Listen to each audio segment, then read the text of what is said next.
guys, good morning. Thanks so much for joining. We are going to have a free class today. All of the classes on this channel are always free because I believe in free education. So anyway, we're going to do a class today about a journal construction from start to finish.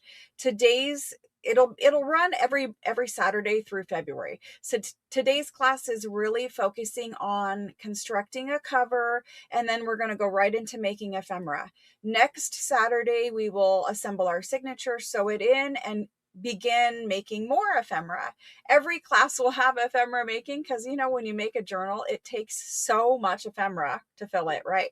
So we're going to have 4 classes, right? For this journal series, there's 4 classes. There's 4 Saturdays in February, starting with today. And then every class is at 9 a.m. Eastern time. I'm sorry, 11 a.m. Eastern time, 9 a.m. Arizona time, where I am. And so, hello, welcome everybody. Thanks so much for joining. Thanks so much for hanging out with me on Saturday. If you are new here, there is a free class all the time. I do them because I believe in giving back, right? There's a lot of people who are interested in this hobby and they don't know where to begin.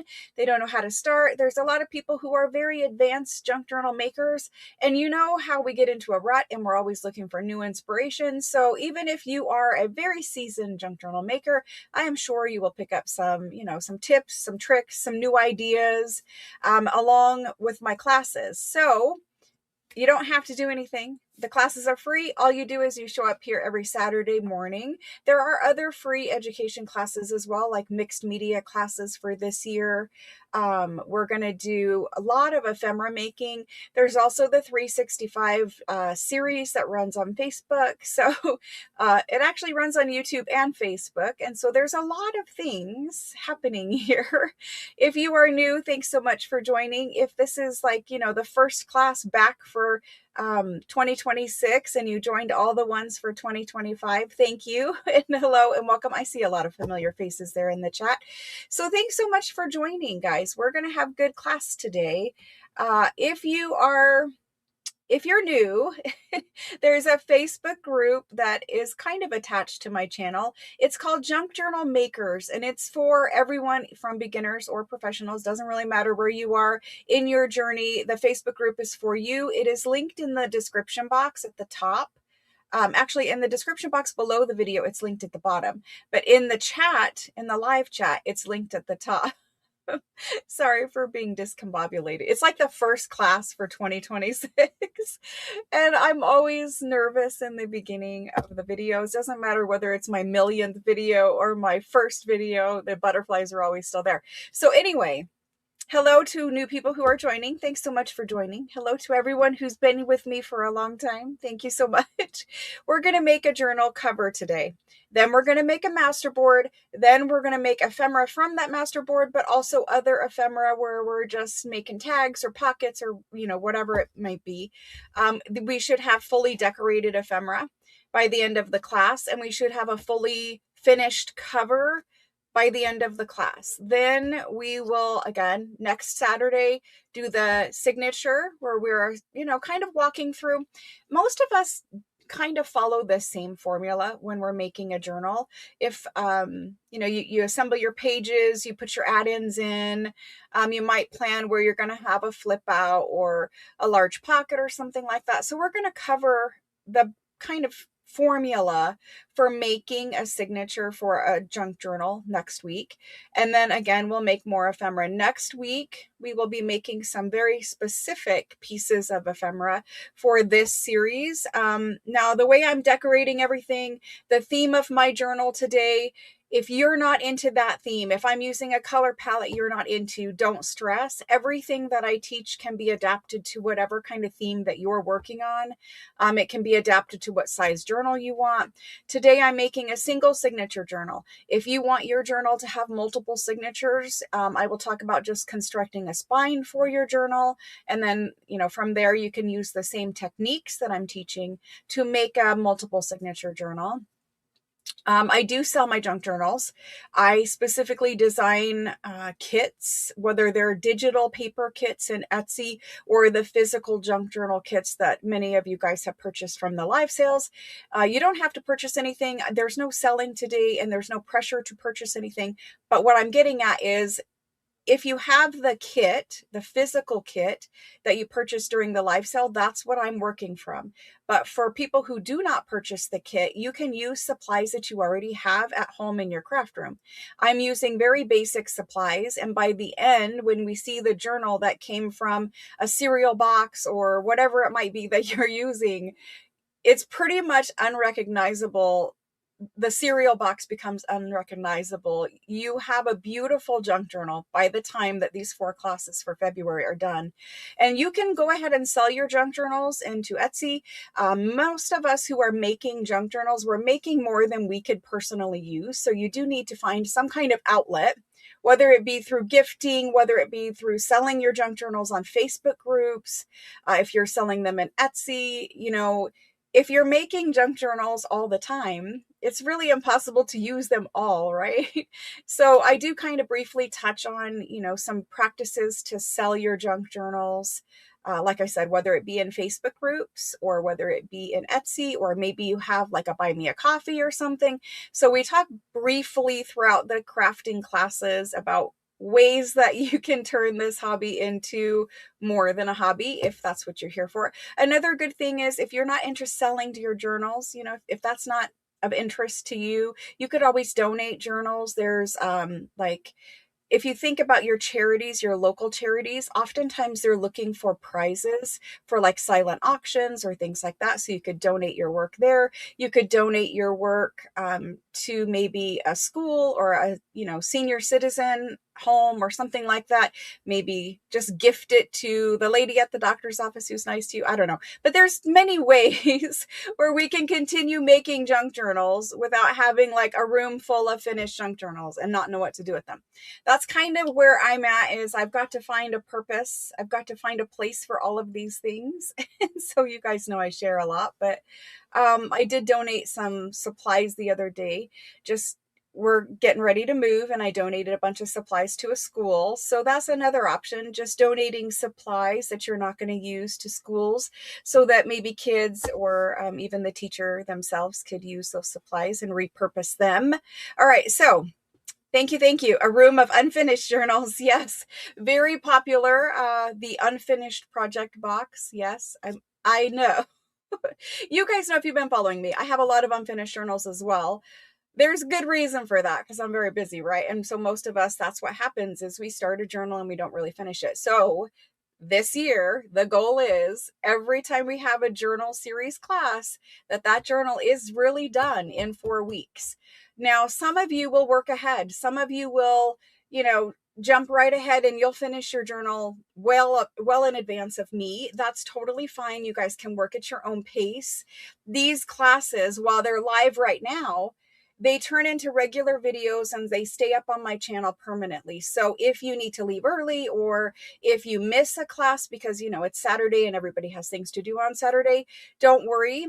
The videos, the lives turn into videos. They're up on my YouTube channel under the live section, and they'll be there forever. So if you need to step away from making this February journal and you want to come back to it in April or whenever you have time, that's the instruction is still there. The class is still there. There's classes there from years ago that we've done. They always stay there. And I think it's good because it's kind of a record of what I'm doing, but also there are people who put away a journal and they might put it away in an unfinished project box for years, and then they might come back to it. So I leave the classes there. And it is fun to work through different themes, right? So this theme, again, if it's not for you, don't stress. This theme, everything I'm teaching can be adapted to whatever color palette or theme you're working on. But for me, I'm doing a February junk journal. It has a theme of roses mixed with Valentine. If you're not into Valentine's Day, then omit the Valentine's Day elements. But if you are into Valentine's, you'll see me use some of those. But mostly I'm going to heavily decorate with roses, and there's just going to be little touches of Valentine elements in my journal. I might do one because, if you've been with me a while, I make 3 journals at a time. So for this series, I will be making 3. You're going to see me work on the different journals throughout the series. You'll see all 3 finished and completed also. but I will be making 3. And for one of them, I might omit the Valentine's Day elements entirely and just focus on roses. We'll see how that goes. Good morning, guys. Thanks so much for joining. Lovely to see all of you here. Okay, so without more chit chat, we're just going to get into it because that's what you guys are here for. So again, if you are new here, if you would like to participate in the classes and get notifications of all the free classes, there's a monthly junk journal making class where we do start to finish whatever journal, whatever theme, whatever color palette I'm working on. So every month there are 4 classes, and then we finish that journal and we start over again. That's what happens on Saturday mornings. There's mixed media classes that are free that are coming. We have never started those here on the channel. That's something new for this year. You'll see those start popping up. There's 365 videos, which basically covers ephemera making. We make all kinds of different ephemera in the 365 series. That's also here on the YouTube channel. So if you have not subscribed, if you want to subscribe, you'll get notifications of all of that free content. Let's go ahead and switch this camera down. We'll do camera number 2. There we go. And let's get started, guys. Throughout the class, here's what happens.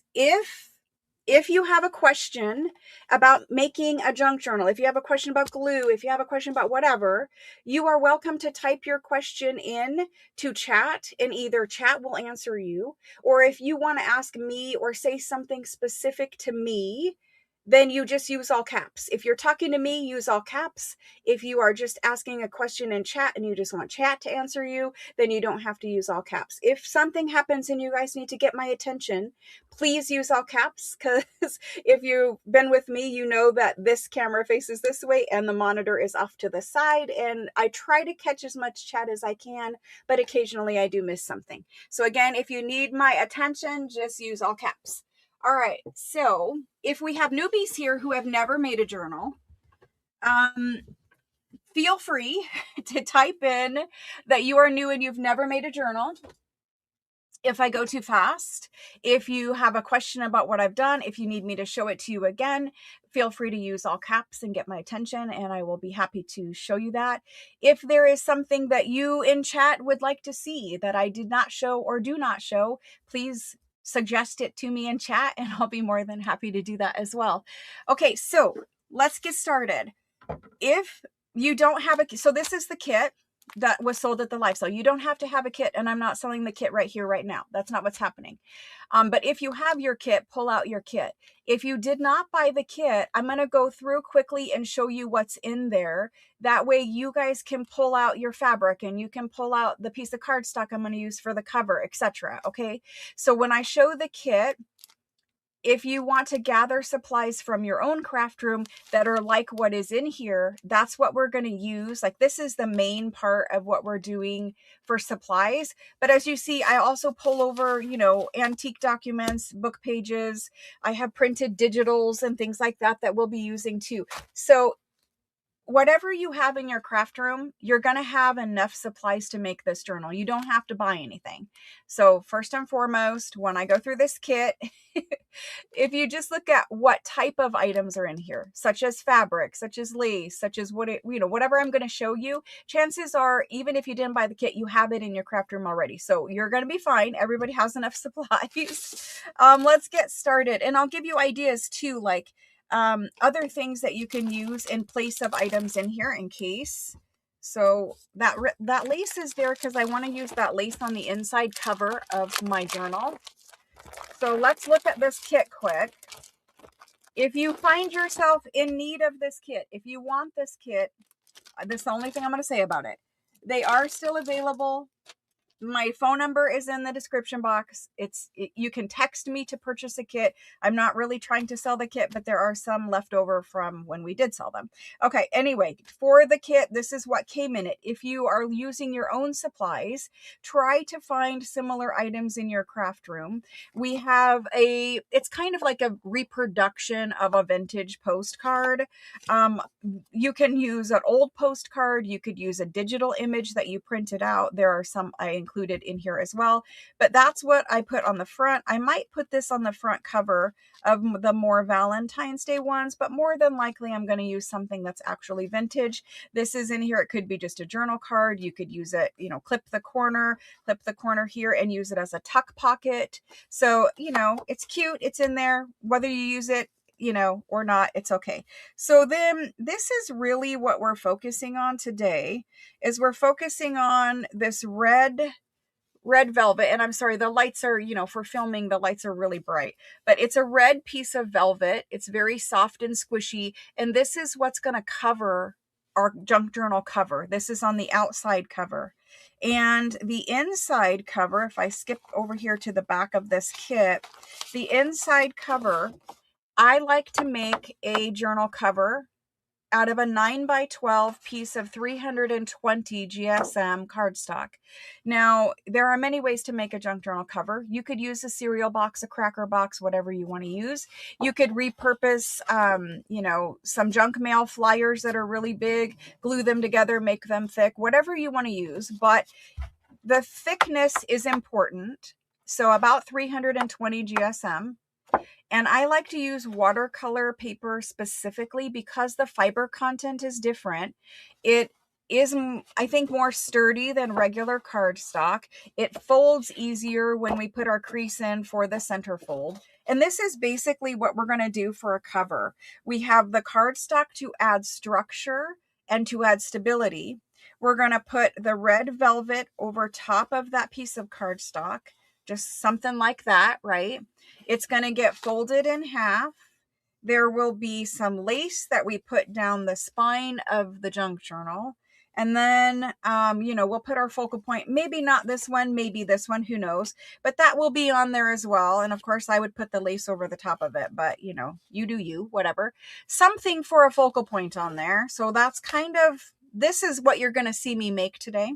And then on the inside, we're going to roll this fabric over so that we have no naked edges. Every edge will be covered with the velvet.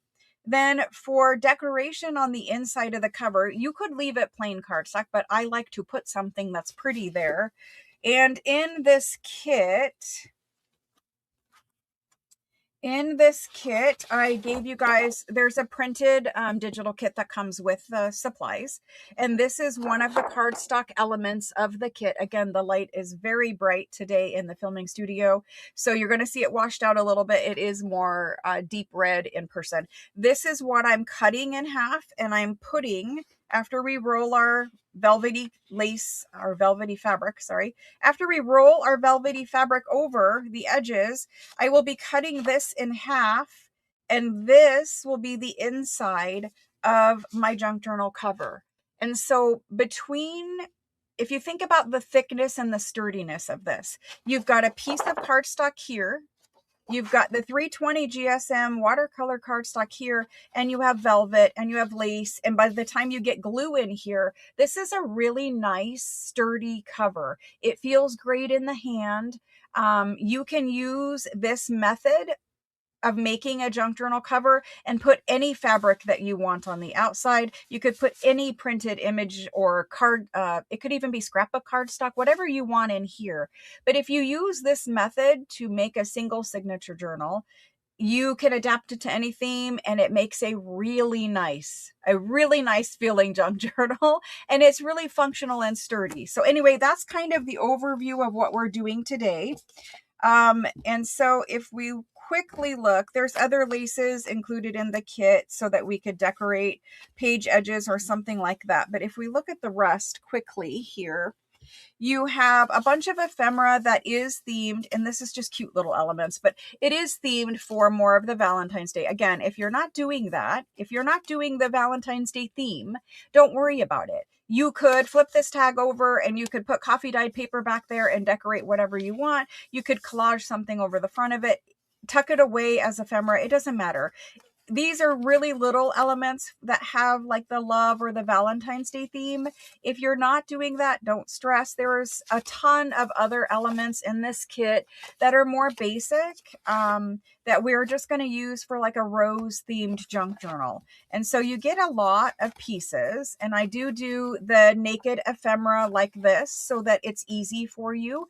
But also we make handmade ephemera that is like from start or from scratch, right? So if we decorate this is not from scratch, but if we want to make tags from scratch, then we do that also. There is a little baggie of goodies in here. There's your charms, your beads, your paper clips. You could even repurpose this plastic bag. I'm not probably going to do that, but I'm just saying you could even repurpose this plastic bag as some kind of like shaker element in your junk journal. There's napkins for decoupage. There's several of those in here.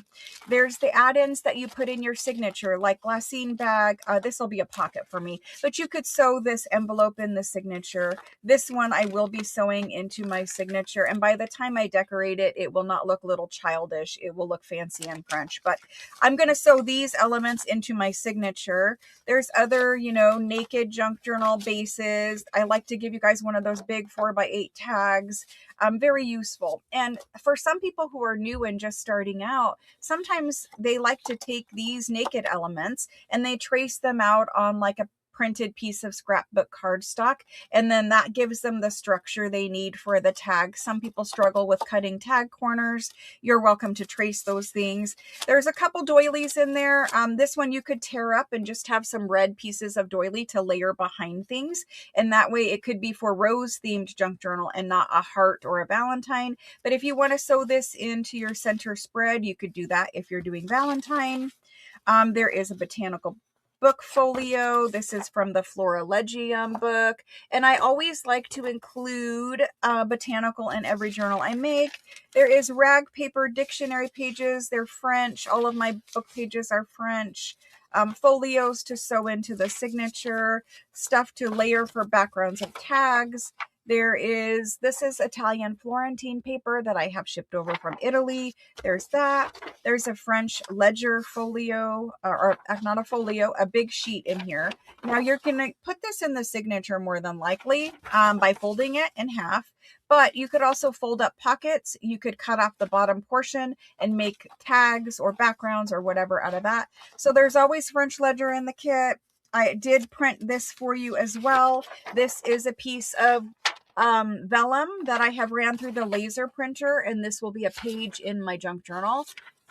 And then we give you coffee dyed paper in case you do not have any of your own, or you just prefer to use mine. Mine, of course, 28-pound, very thick. So there's a couple pieces of coffee dyed paper. You could also back your tags or back your journal cards with that. I always include music paper because I don't know if everyone has it on their own. You could use this as a page. You could tear it up and use it in a collage masterboard or behind your focal points on your tags in your pockets. So there is that. Okay, the digital kit. The digital kit came with this monthly kit came with the digital. The digital so far is exclusive to the kit. However, I do plan on putting it in Etsy later today, just so that anyone who wants the digital kit can get it. So anyway, it's a double-sided printed kit for you guys, except for the focal points. So when you buy the kit, it comes with this, but if you don't buy the kit or you want the digital version, it'll be in Etsy later today. So these are the pages for the junk journal, and they are double-side printed. And they are printed on 28-pound paper. I like to print all of mine on 28-pound paper. This is my personal, I hand designed this journal kit. It's not available anywhere else, but, it was a lot of fun, but it was also a lot of work. So anyway, we have a lot of pages from my digital. Okay, these are my kit pages. So these are what's going in my signature, and we'll talk more about them next week. Then I gave you guys some focal points. So you can cut these, you can fussy cut these out, and then you can layer them on tags or pockets or whatever. And there are some that are Valentine's Day, and there are some that are not Valentine's Day, that are regular. And I always give you guys roses or, you know, some kind of floral element so that you can put them on pockets and tags. And for these ones, I made sure that they were really nice size to put on a big tag or something like that. And then I gave you some journal cards / pockets. You could take any of these, and you know, this is printed on cardstock. It's printed on parchment cardstock, so it's not even pure white on the back. You don't have to worry about adding coffee dyed paper or anything else. Basically, you just cut these out. These, you could clip the corners and make these tags, right? Or they could be journal cards. You could layer her up on the front cover of your journal. She's super sweet. Her as well, she could be on the front cover if you're doing the rose theme. She might be really nice up there. But if you want to use these as pockets, you could actually just put this on a page and clip this corner right here, and it could be a tuck pocket. This one down here, if you cut it out and just do the little thumb notch there, you've got a pocket. So pockets, journal cards, tags, whatever you want, but they're on cardstock. And the other piece of cardstock that I printed for you is this one that we're going to use to make our junk journal cover with. So in the digital kit, there were 12 printed pages plus a piece of vellum plus cardstock. So that's what we did for you. I'm going to keep aside the items we're going to use right now, and we're going to get started making that junk journal cover. If you don't get, you know, if you don't have the kit, you don't purchase the kit, totally fine. This class is for everyone. And I encourage you guys to use the things that you already have in your craft room. We all have a million things in there, right? So we might as well use them. And what I suggest you do is you maybe go through what I just showed you is in this kit and start pulling items from your craft room that kind of are similar. You probably have some tags, you probably have some envelopes, you probably have, you know, maybe there's a digital kit that you love and you want to use, so maybe you have that printed, or you go in Etsy and you get the one I just talked about. But you usually have cardstock, you know, watercolor cardstock. You'll probably have some fabric, or, you know, go to the fabric store and get whatever fabric you like. If you had the Tim Holtz fabric, that would also be beautiful on the cover of this journal. So let's get started, and I'm going to pull all of these other elements I'm going to be using today, making master boards. I could use them as pages. I raided my little rolling bag where I used to go to like scrapbooking or junk journal making events or whatever. And I took apart my bag because all of this stuff was in my rolling bag. And I'm like, I'm not doing that anymore. I don't have time. So I took apart my bag and I found all these amazing, like, look at this. I found this huge bag of stuff. I found all these amazing supplies, which I had forgotten about. So I will be making lots of ephemera after we make this cover. So, okay, here we go. We're going to make this cover. It's super simple. Once you make it one time, you will remember how to make it forever. I like to cover my work surface with it's parchment paper like you would use in the kitchen. I just buy a big box of it on Amazon. It's non-stick. You can use it over and over again. I like using parchment paper way better than I like using glue book pages or glue pages. Usually the glue pages, you know, if you're tearing apart pages out of a book, they're small. You got to constantly fold them and get rid of them because they get glue stuck on them. Parchment paper works really well. So anyway, parchment paper underneath to protect your work surface. First thing we're going to do is we're going to take our piece of fabric, whatever kind of fabric you're using, whether you're using the one that came with your kit like I am. I'm using that velvet that came with my kit. If you have a wrinkle where your fabric was folded, you might want to iron out that wrinkle if you can, or if you care. I am not going to grab the iron and I'm not going to iron it out. We're just going to make do with what it is. So there's that. The cardstock, again, make sure it's nice thick cardstock. And here's what I like to do. Before we glue our fabric on there, I like to go ahead and score down the center so that when we do fold our cover, after you have glue and fabric and all that stuff on there, oftentimes when you go to fold your cover, it won't fold and give you that perfect crease line. It'll want to fold wonky. So before you begin, very important, go ahead and put that score line down the center of your cardstock. So for me, you did not bring a scoreboard in here. No, I did not. we're going to, I need to grab a scoring tool. Hopefully I have a bone folder in here. Okay, I do. Good. Yay. I didn't bring a scoreboard in here, which is really, really bad. So let me grab a scoreboard quick. It's not going to work well without one. Oh, gosh.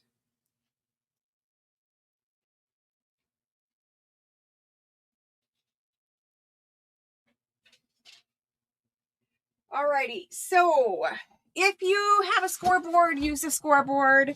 If you don't have a scoreboard, but you have a cutter. So I don't cut paper with this one anymore because it cuts wonky for me. But what I use is this channel right here. It will work as a scoreboard for us. So if you don't have a scoreboard, here's a workaround. You're going to take your cardstock, you're going to put it in there. You're going to use your ruler grid up here at the top. We know this is a 9-inch. This is a 9-inch by a 12-inch piece of cardstock. So I'm going to line it up at the 6. I'm going to put this guy down just like that. I'm not going to cut this piece of cardstock, but I am going to score this piece of cardstock. And I'm just going to score it down that cut channel. That cut channel is just like a scoreboard. Just score it down there. Now our piece of cardstock is scored in the center. You can kind of see it there. It's scored in the center. So when I do fold it, trying to get it to show up for you, but it does not want to. When you do fold it, it is scored. I promise you it is scored. Anyway, when you do fold it, after you get all your fabric and stuff on it, it's going to fold perfect now. And where am I going to put this board? Put it up there. Okay, so after you do your score, again, I used a 9x12 piece of cardstock and I scored it at 6 inches so that it folds perfectly in half. If you don't do the score and you put all your lace and your glue and your other piece of cardstock and everything, and then you try to fold, sometimes it folds nice and sometimes it folds completely wonky. Again, scoring is good. Let's do the rest of this. So you want a piece of fabric that is obviously bigger than your 9x12 piece of cardstock.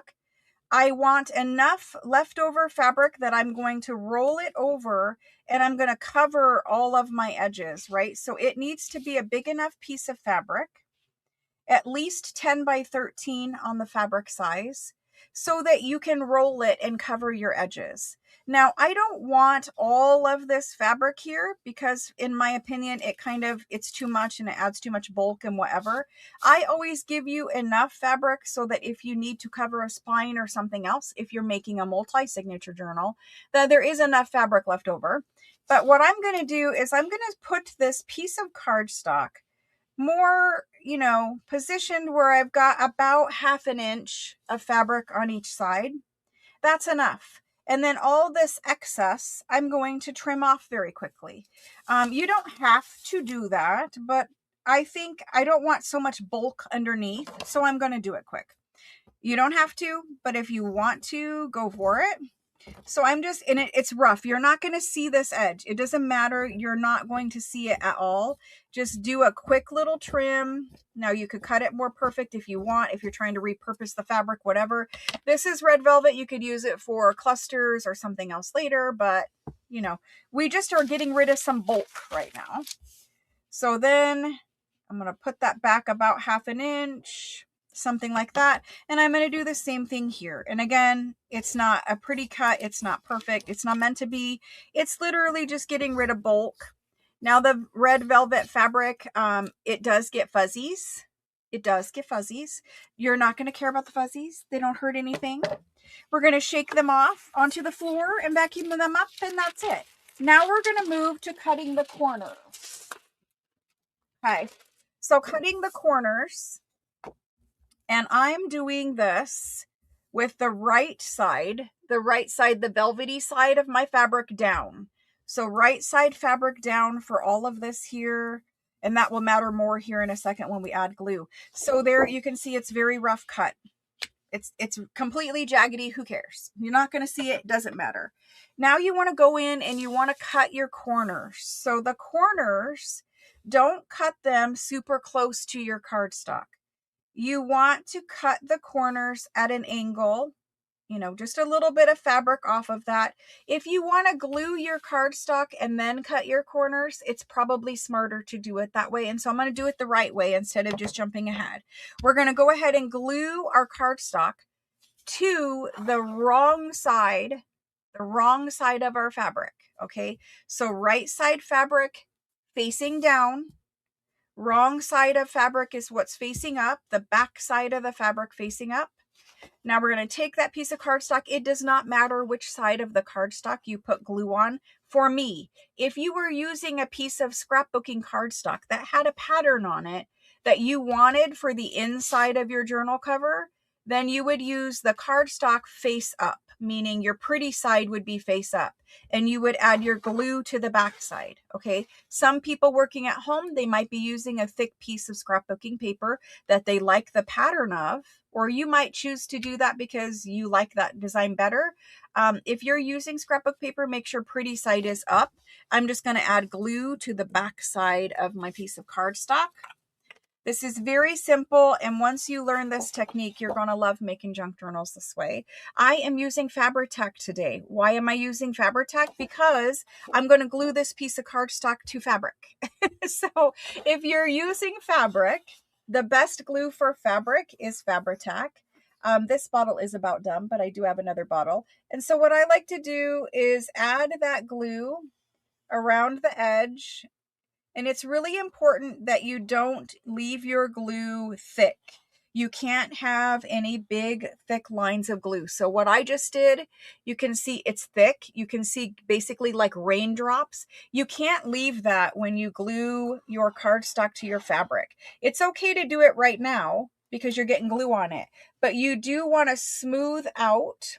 You want to smooth out your glue before you put your piece of cardstock down on your fabric. If you leave those big glue lines or big glue drops when you glue your fabric on it, you're going to have your glue seep through your fabric, and you're going to have glue lines showing on the front of your journal cover.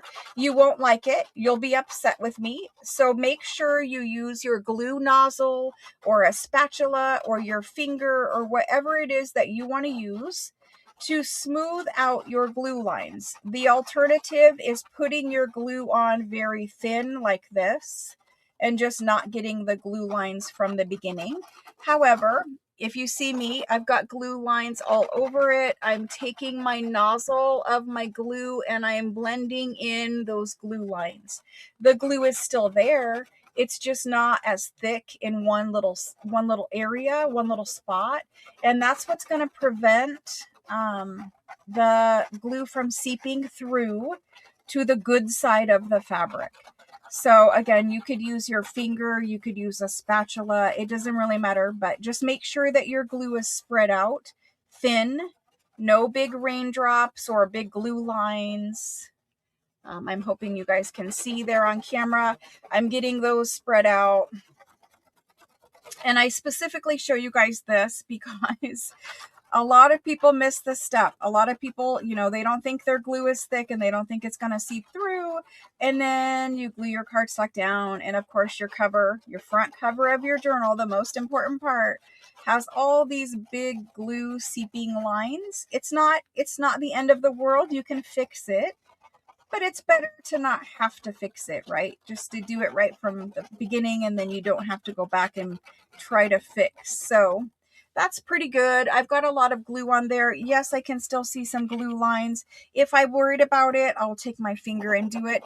The other thing that you can do, a silicone spatula, glue will not stick to it.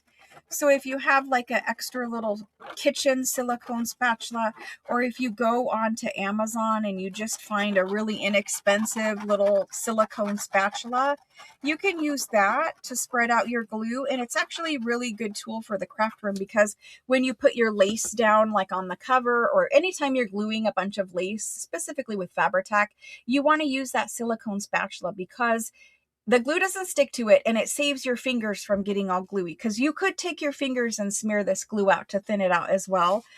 So this is my cover. I don't really have any big goopy things of glue. There's a couple that I wish were a little thinner, but I think I'm fine. So I'm going to go ahead and stick it down. So I've added glue all over. If you're using a single side piece cardstock, whatever, I'm gluing it to the back side, right? So this is the back side for all intents and purposes. Now for me, it doesn't really matter, but this is the back side of my fabric. I'm going to take my glue, I'm flipping it over, I'm putting glue side down on my fabric, and I'm spacing it evenly so that I have enough fabric on all sides to wrap my fabric around to the edge. So it's going to look like that. Now don't press hard, because you're not trying to press that glue through to the good side of your fabric. You're just smoothing it, just making sure that there's contact between the glue side and the back side of your fabric. So you're just putting it there, letting it rest. You know, it's getting attached down there. It's all good. And so there's the first step. So if you take, now you've got your glue, like this is one now, right? Like it's glued down, it's one, there it is. So the next step would be trimming your corners if you didn't already. So trim your corners. Now, like I said, don't trim them all the way up to the cardstock. The reason why we cut off this excess little corner bit of fabric is because when we fold in to cover our edges, you would have fabric here that's folded up, and it would be doubly thick when you fold up this way. And so you don't want it all bulky and whatever. It won't even do it because it's too bulky. But you don't want it to be super thick and bulky right here. So we're just going to trim some of this excess corner off. Don't trim close to your cardstock. Leave yourself a little bit of space there. And you can just trim whatever kind of angle you want to trim. You can make it rounded. You can make it square. But this is how much I left of fabric. And that way, when you fold it up and you fold it up again, there's just less bulky fabric right there. Okay. So you're going to do that to all four corners. You're just going to go in and snip it. Again, we don't ever see this part, so it doesn't, you know, it's not visible. It's not visually important. What's important is where we're getting rid of some of that bulky fabric right there. Okay, if you trim too close to your cardstock, like this is nearly too close. If you trim too close to your cardstock, the corner of your white cardstock might poke out of your fabric and you might see it. If that happens, no big deal. What I would suggest you do is you ink it with a similar color to your fabric so that it's not super obvious. This one will be fine, but what I'm saying is if you mess up and you trim it too close and your cardstock shows through, before you glue it all down or whatever, go ahead and ink. Like I would use red ink, and I would ink this corner of my cardstock just so I didn't have a bright white piece of cardstock showing through on the front cover of my journal. Now we're going to finish this journal cover by folding in all of this fabric on the edges. Okay, we want to make sure that we fold it all up in there like that. And so we need to add more glue. We need to add glue just around the outside edge of this piece of cardstock here. So we're going to get these. Thanks so much for joining me, guys. I'm looking over there at chat. You guys were talking about paintbrushes. I'm just catching a tail end of some chat about paintbrushes. So I'm going to add a thin thing of glue. Again, don't make it thick. You want to spread it out. You will be folding this fabric over, and you know, if you get glue seeping through here, it'll still look like glue seeping through fabric. So you don't want to do that. That look is not really a good look in my opinion. However, I guess for some art techniques, maybe you want that. If you're doing some kind of grungy something, maybe you want that glue seeping through the fabric. So just add a little bit of glue. Again, we're not really going for super tacked down. We're just going for held down at the moment. Just holding it down in place. Getting glue all the way around all four edges. My glue bottle is just about out of glue. Okay, so I did my glue line right now really close to the edge. right? I didn't go over, I'm not having glue seeping through, but I did it fairly close. Then if you see how much fabric there is right here, you might want to go a little bit further in. I've got a big glue bubble. You might want to go a little bit further in so that you can catch the top of that fabric when you fold it over.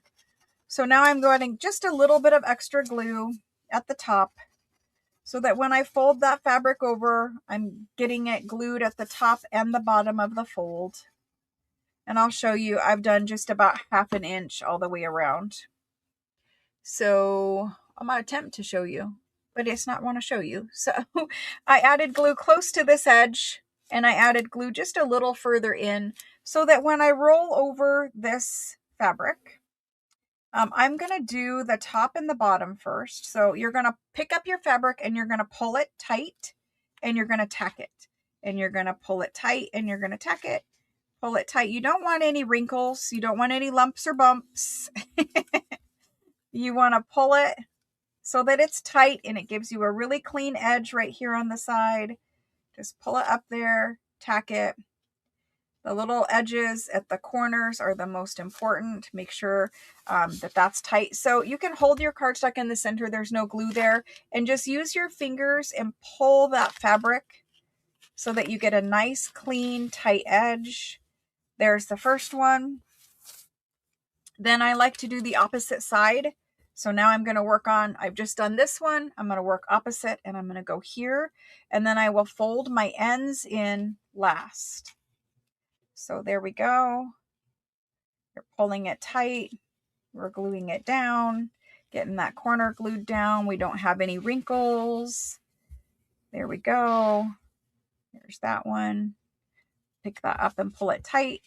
So there's that. And that gives us a really nice clean edge. We've got enough space here, about 1/4 or about 1/2 inch right there. Let's go ahead and fold in the edges. So it looks like that. We're going to fold in these side edges here. Anybody have any questions out there?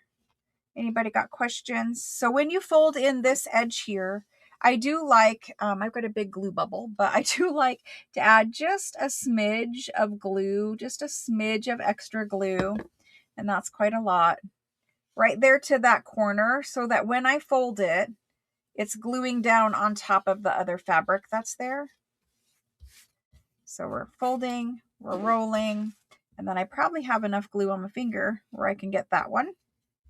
So I pulled my corners nice and tight.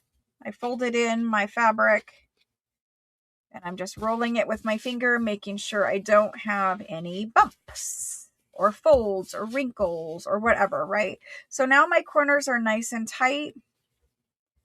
If you need to make adjustments, do it now before your glue is dry. So there's my corners. My corners are nice and tight. We're going to do this side over here. Again, I need a little bit of glue right there on the corner. And a little bit of glue right there on the corner. We'll smooth some of that out. I'm at the glue bubble stage of my glue bottle. It's our favorite stage, isn't it? Okay, so here we go. We're going to fold in that corner, make it nice and tight right there, and continue to fold, continue to glue. This makes a really lovely feeling junk journal cover. So we've got it all glued in, right? And this is where we're at. So from the front side of our journal cover, this is the front. Now I've got little wrinkles, a little whatever, totally fine. I actually like that look. It looks more vintage for me, like a vintage velvet Victorian photo album. This is the front cover of our journal. We have completely covered our edges. There's no white cardstock showing. Our corners are nice and tight. If you see that you might have like a little puckering or a little something like that, you could go in and adjust that corner now. That one's pretty good actually. So we did a real nice job with our cover. So far, we're good. I can readjust that corner if I didn't like it, pulling it in a little tighter. There we go. Okay, so that's the front cover. We're going to continue working to cover the inside cover. This is the inside of our junk journal cover. And obviously, you know, you don't want to leave it like that, but We're going to cut a piece of cardstock and now we're going to layer that in here. Okay. And at this stage, here's the stage where you want to think about what kind of pockets you want to put in the inside of your junk journal cover. This is the piece of cardstock that I'm going to cut, because if you notice, this piece of cardstock is only 8.5 by 11. And if you layer it in here, it will cover, but you're going to have a wider gap at the end. And I don't like that look. So I have a completely different way of using this piece of cardstock. So anyway, we're going to cover it. But you want to think about what kind of pockets you want to put in the inside cover of your journal.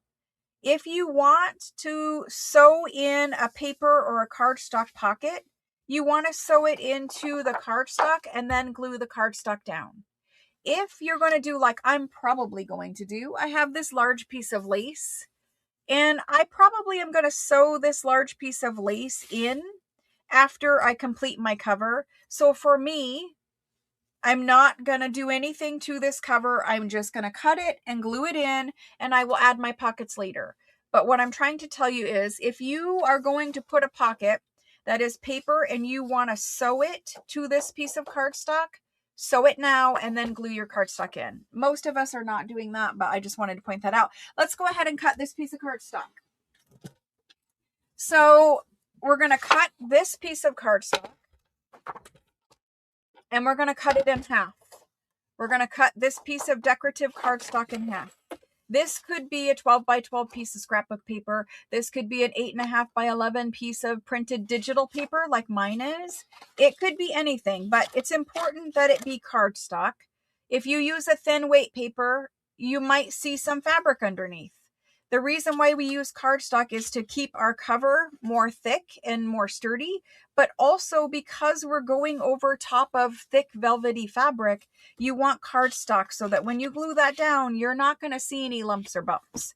So this is 8.5 by 11 sheet of printed digital paper. That means we need to cut it. If we're cutting it in half, we need to cut it at 5.5. 11, because it's 11 inches wide. You want to cut it in the half, which is, you want to cut it in half, which is 5.5 inches. So cut at 5.5 inches. There we go. There's our 2 pieces of cardstock. Very simple. Okay. If you want to ink the edges of this paper before you glue it in, go ahead and do that now. In the end, we're going to have something that looks similar to this. We're going to glue this in so that we have an even border of red velvet showing. I like that look. If you try to make your cardstock go all the way to the edge, you are going to be unhappy. If you use a 12 by 12 so that you had enough cardstock to go all the way to the edge, you're going to be unhappy. Why are you going to be unhappy? Because when you fold over your journal cover, you're probably going to have some that sticks out, and that's not good. And if you leave it all the way to the edge, even if you don't have any that sticks out, when you fold it over like this, you're going to see that white line of cardstock right there. Even if you inked it, you're going to see that cardstock right there. Much better idea is to use a smaller piece of cardstock and bring it in to where you have that velvet border or fabric border showing around it. It's a much better look, as you'll see here in just a minute. I do want to ink these, so I'm going to get inking quick. If you guys have questions, type them into chat and I'll try to catch your questions there. You don't need to ink. So I have a front panel for the front part of my journal cover, and I have a back panel. You don't need to ink in the middle because we're going to be adding a strip of fabric or something else to cover that. So you don't need to ink in the middle.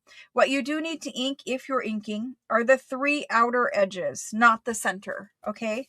So we're going to take our ink, and I don't know how much is ink. I don't know how much ink is on here. So I'm just going to start in the center to kind of test it and see. But just give it a little ink if you like that look. If you don't like that look, then you don't have to do this. You could skip this part. I just want to ink it. Makes it look a little more vintage.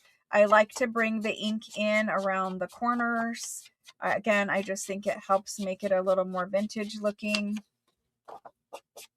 I am making a vintage French rose style Valentine, or just a rose journal in general. It could be Valentine, it could be rose, it could be whatever. But that's what I'm making. Now you make whatever kind of journal you want to make, whatever theme or color palette you want to make.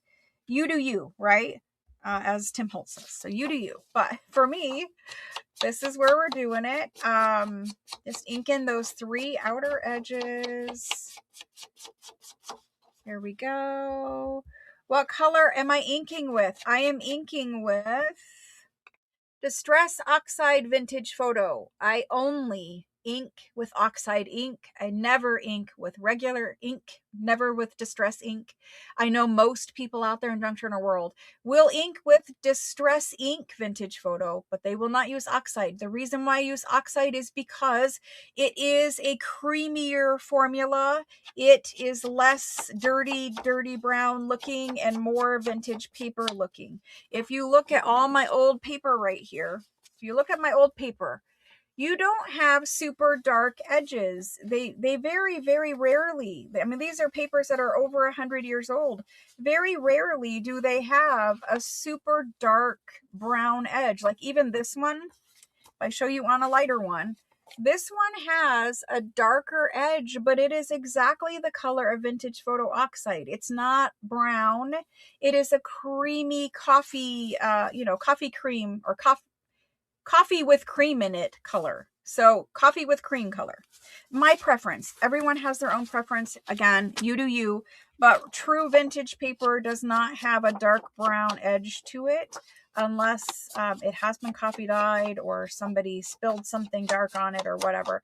But I think the oxide is more creamy. Just a really nice lighter brown. So that's what I'm inking with. Now you could ink with whatever you wanted. You could ink with regular ink. You could ink with a red or a pink ink or whatever. But that's my preference. And that's my take on the dark brown vintage photo regular distress ink. I'm not a fan of it. I mean, it's a lovely color. I just am not a fan of inking everything with super dark brown. In fact, I used to hardly ever ink anything. There's many creators out there in Junk Journal world and they don't ink. A, it takes more time. B, they don't like the look of it. So, whatever. You do you. So you don't have to ink. Nobody says you do. So that's kind of what we're looking at. We're looking at doing this here. And remember, my studio lights are very bright and it's making my red roses look less red. But in reality, they are a nice, dark, lovely red that matches my cover. So now we're going to glue these panels in. You could sew around these panels now if you didn't want to sew on the front cover of your journal. What I do is I glue these in and I put my fabric down the center or whatever I'm covering in the center with, if you're covering. And then I sew around at the end. And that's where, if I was going to add this lace pocket, I would sew this lace pocket in when I sewed around my cover. So if you're going to sew around your cover like I am, you're going to add a pocket if you want to. Do it at the end. Don't do it now. Don't sew yet. Wait till your cover's completely done and then sew your lace pocket in. We're going to glue these in. Okay. If you used a fabric, if you used a different fabric, like one that had a print, you want to make sure that your print, if it has like a top of, if it's a directional print, you want to make sure that you're gluing your panels here so that your print goes the right way, right? Nothing's worse than gluing this panel in and realizing it's upside down. So make sure if you're using a directional printed fabric that your panels you're gluing in are going the right direction, that you're all good there. So we're going to glue these in, but I do sew around the cover completely when it's done. And so we're just going to glue these in. I've inked them. Now here, you don't have to worry about the glue seeping in. The cardstock is now in between. You don't have to worry about glue seeping through your fabric. You're going to just put a lot, whatever kind of glue, heavy, medium, whatever you want, around the edge. You don't worry about it seeping through this time. You don't have to spread it out. You just have to get glue on there. And I'm just about out of glue, so I'm just going to drizzle it. Get a heavy, medium, whatever you like to do there. I am always a overbuilder. I build my covers specifically. They're overbuilt. I like them to be extra sturdy. It's the base of your whole journal. You want to make sure that it doesn't fall apart. You want to make sure that, you know, it's good if you're selling your journals, that people like it, right? So, you know, I'm an overbuilder, probably an overgluer, whatever, right? And I like overbuilding. I think it's good. Better than underbuilding and having, you know, people be disappointed or whatever. So here, when you glue this down, you're really trying to make sure that your border of red fabric or whatever fabric you used is even. So I laid it there, but you still have enough time where if you want to, you know, shimmy it or move it or whatever to get it even, you can. And so I'm just looking, you know, making sure it's even, making sure it's straight. And once I'm happy with it, I'll smooth it down. And so now we're good. We're happy. We can smooth that down. Again, I'm not pressing super hard. I'm just letting that glue make contact with the fabric back there.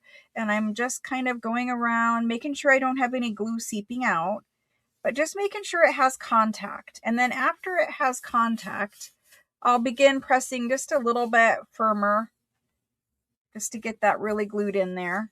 Okay, so there's my front panel of the inside of my cover. So there's that. There's that one there. This makes such a nice, lovely, thick cover. I am loving the red velvet on it. It's beautiful. So there's that. Okay, let's do the back one quick. And then let's get this center covered and then we're done. Unless you want to move on to decorating your cover. But we're going to make a masterboard and we're going to make ephemera after the masterboard.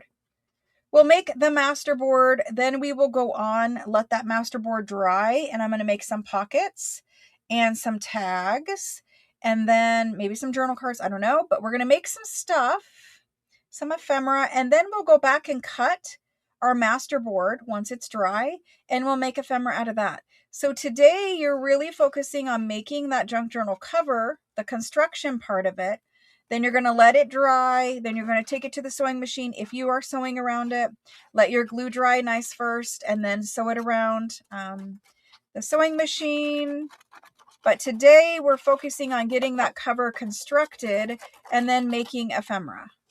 That's today's class. Next Saturday, we will do our signature, get it sewn in, and we will also make ephemera next Saturday.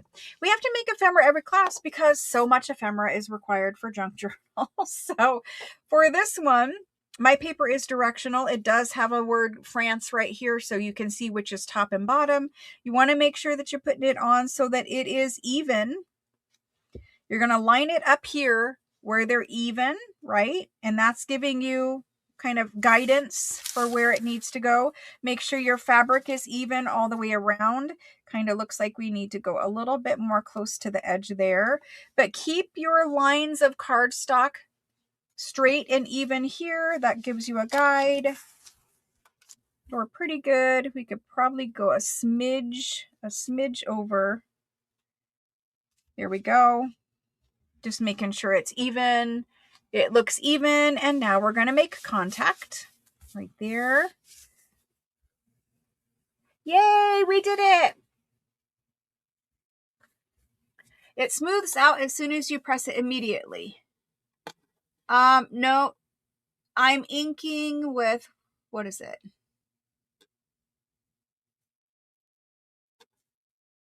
I'm not inking with pink. I'm inking with Vintage Photo Oxide. Yes, overgluing does give you that reassurance that it will be strong and sturdy. Anybody have questions I missed? I'm sorry, I am trying to catch them. Yeah, I just inked it with Vintage Photo Oxide. But if you want to ink it with pink or something like that, you sure could. You know, if you're using a different fabric or something like that where, you know, it's more pink, then go for it. I got it a little crooked there. I can fix that quickly by pulling. There we go. All right, so there's our front and our back cover of our journal. It looks like this. At this point, if you are impatient and you want to be like, oh, I want to see what it looks like, see how we just instantly folded it, and we got that perfect straight spine right there. That's because we scored it first. So score your cardstock before you do it. So this is what our cover looks like at this point. It's a gorgeous, thick, it feels great in the hand kind of cover. Now you'll notice that there is a line right here where there is nothing. So two things about that. You do not have to put anything there. You could just ink in there with Vintage Photo. And I could even show you what that looks like. If you inked it with Vintage Photo, now, you know, bear with me, but if you inked it with Vintage Photo, it's going to blend that in. It's going to blend it in. Now I'm going to cover mine, so I don't really care what it looks like right here, but you could ink with Vintage Photo and kind of blend that in right there. If you're not going to put fabric down here like I am, you can leave it. It's not going to be seen. When you sew your signature in, pretend that this pile of papers, we can line them all up. Pretend that this pile of papers, and it could be a junk journal signature. There's a lot of pretty things in there. But pretend that this was your signature, and it would need to be a little bit thicker than that. But pretend it is. When you sew your signature in there, your signature is going to pretty much cover that little strip that we're not covering. So you don't have to add fabric there. But I like adding fabric or lace or whatever it is that you want to add in here. Another piece of paper even. I like adding something in the center of mine. And I'm going to add a piece of ticking cloth, red striped ticking cloth down here. You could also, I don't know if I have any in here, but you could also add like some coffee dyed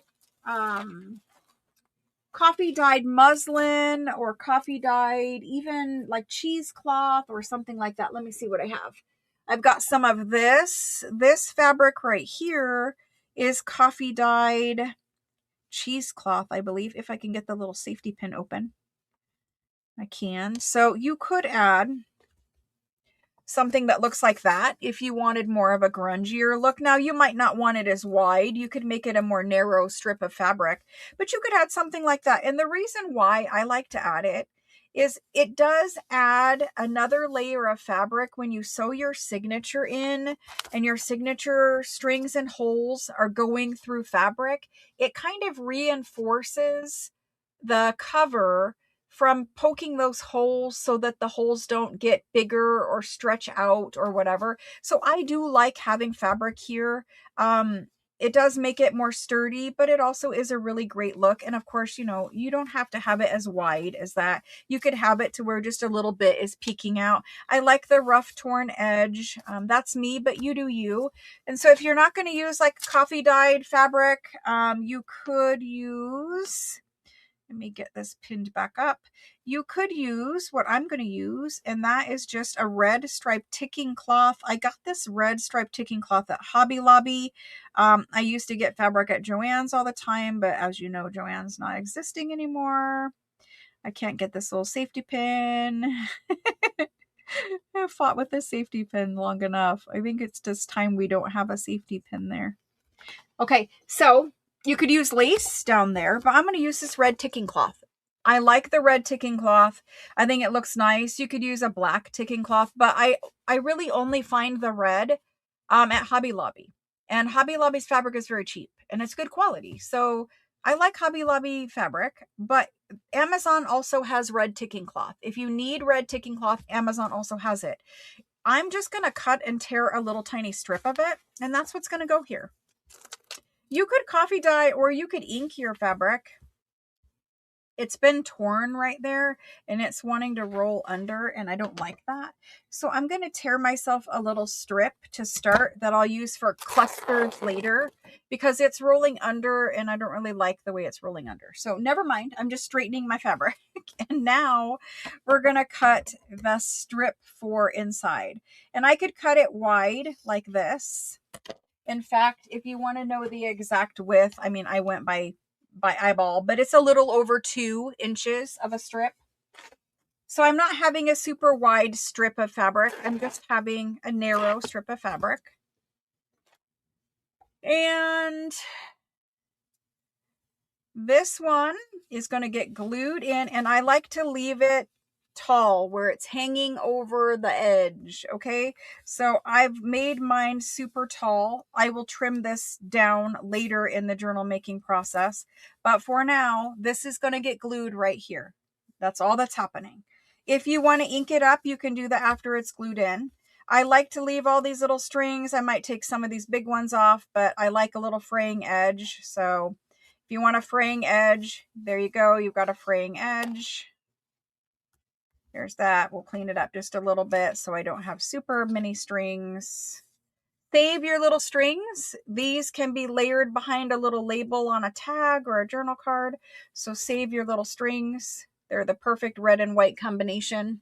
I'll set those to the side. Yes, you could text me for a kit.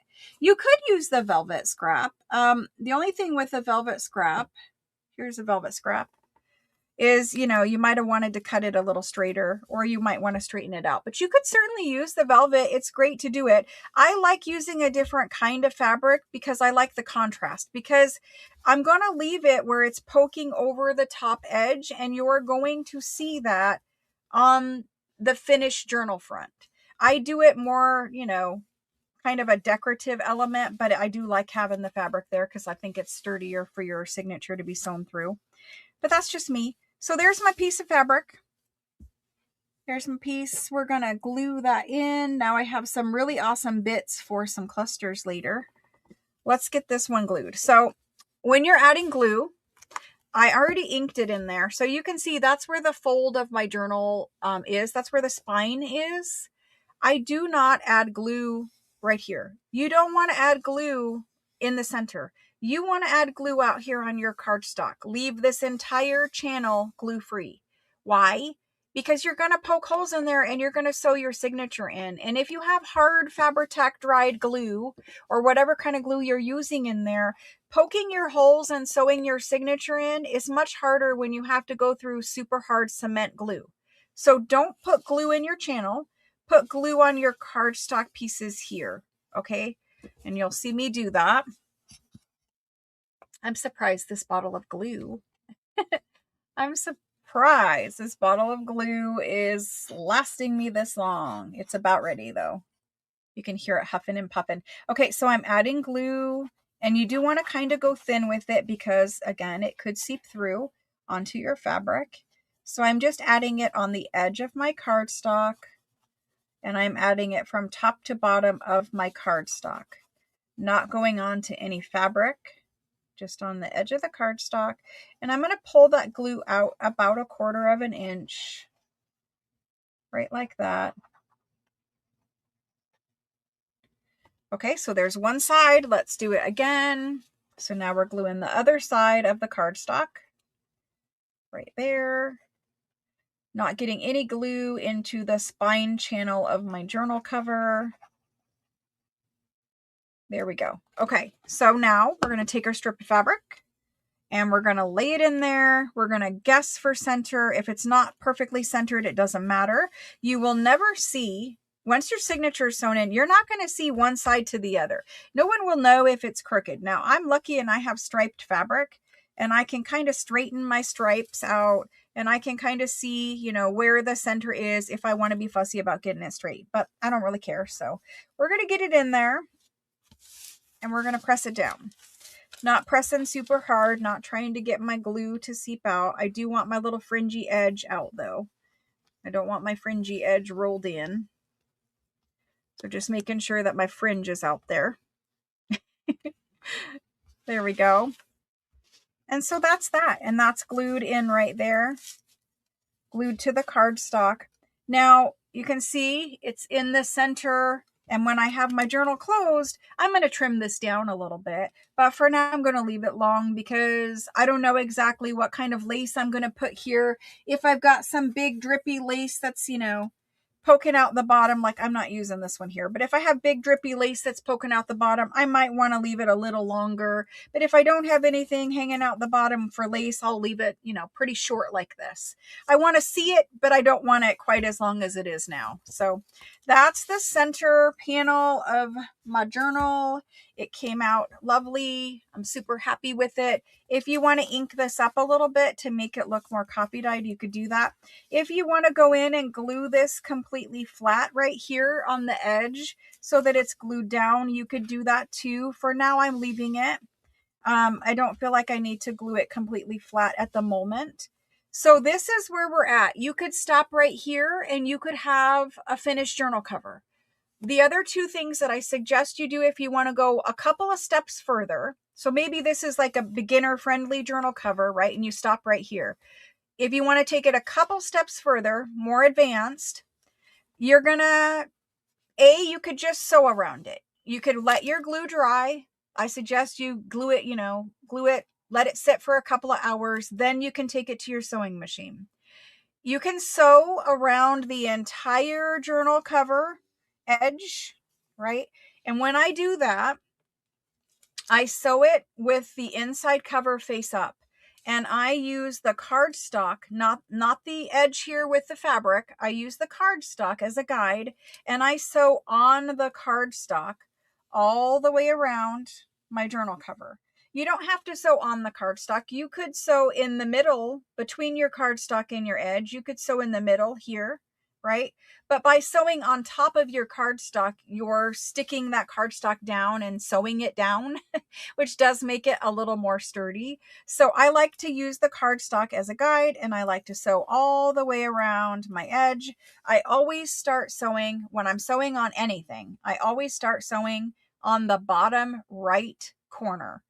It's the back cover of my journal. If I make a mistake, it's down here where I could cover it with some lace or a cluster or something like that. So I start sewing and end sewing right here, and I will sew all the way around in one pass. Sometimes after I'm done doing one channel of stitching, I'll move my sewing machine, move my cover over a little bit and sew a second channel, keeping it straight and even all the way around. I do like sewing 2 channels on my cover, 2 stitches around my cover. You don't have to, but I like doing 2. And on the front, you are going to see that stitch. You're going to see that stitch. You know, if you sew 1, you're going to see 1. If you see that you sewed 2, you're going to have 2 stitches. I like the look of the 2, so that's what I do. You could, if you try to sew around your cover and you mess it up and it gets wonky and crooked, you could do messy stitching. And so what I suggest if you want messy stitching is you sew one time all the way around straight, or as straight as you can get it. And then you go in and you, when your cover is in your sewing machine, you wiggle it like this, and it makes your line go wonky, right? Just wonky like this.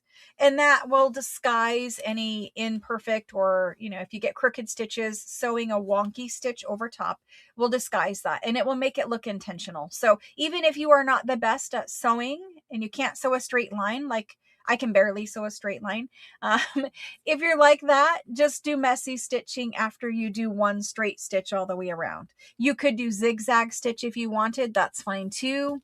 I'm just going to use a white. I don't technically use white. I don't have it in here, but the color of thread that I use is more of a, somewhere in this tone to this tone, like a vintage paper looking, kind of linen looking thread. And it's more a tea dye kind of a white. If you understand that, a tea dye kind of a white. I don't want super bright white, but if that's all you have, that's totally fine too. I don't use black because I think black is too heavy, too dark. I really like that vintage linen, tea-dyed looking white thread. So that's what I'm going to use. But, so that's A. If you want to take it one step further, sew around it. If you want to take it 2 steps further, before you sew around it, pick out a lacy, a wide lace. Like this is 5 inches wide. Pick out a big wide lace, and you're going to sew that into your journal cover so that you have a pocket, so that you could put, I keep looking for a tag. I don't know why there's no tags over here, but if you sew a piece of lace in, you're gonna just, you could use the little clips, you know, the little sewing clips instead of pinning, right? They have little sewing clips. Again, they're on Amazon. It's like $10 for 100 little sewing clips. You could take your piece of lace. You want to make sure it's wide enough to be used as a pocket.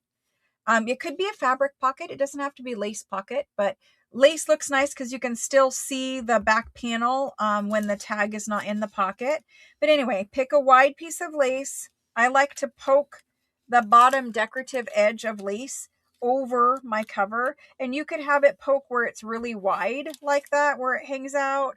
You could have it just where it peeks out just a tiny bit, but I like to have it where, you know, it's kind of medium, ½ inch or something like that. So anyway, take a piece of lace, pin it, clip it to your journal cover. I don't do this anymore. I just do it by hand. But if you want to clip it to keep it straight while you're sewing, do that. So take a piece of lace, use the little clips, clip it, and then sew around your cover.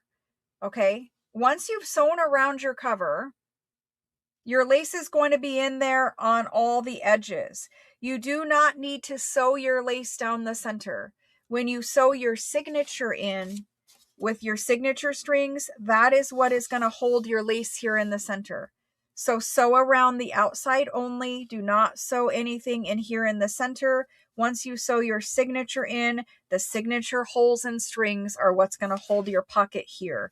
I do trim my lace down to the cover size before I sew it. You could leave it long like this and trim it later, but I find that it's easier to get a straight edge before I sew it. It's a little harder to come back in and trim it later. So I'm going to put a piece of lace here for a pocket, more than likely. That's what I'm going to do. Then I'll have my signature in there. And when I'm done, I'll have a nice lacy pocket that I can stick a tag in back here and back here, right? It's easy. You didn't have to collage it. You didn't have to make a big decorative pocket. You just have a lace pocket there, and it looks nice when there's something in it and when there's not anything in it. And then on the front cover, you know, that lace is going to peek out, right? So we're not going to have a signature sticking out. We're going to have it like that, and that lace is going to peek out down there too. And then of course we're going to have lace here on the front cover and all that. So that's if you want to take it 2 steps further. Can you take it more further? Yeah. Can you take it farther than that? Yes, you can. You guys are encouraged to do whatever it is that your creative mind tells you to do. So that's that. All right, let's move on. So from here, I'm going to set this aside. I'm going to let my glue dry.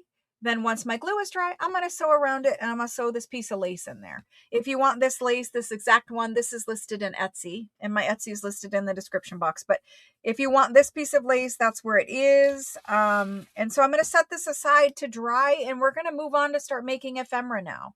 So we made an entire junk journal cover. If you weren't teaching a live class, you probably would have made this cover in about 20 or 30 minutes.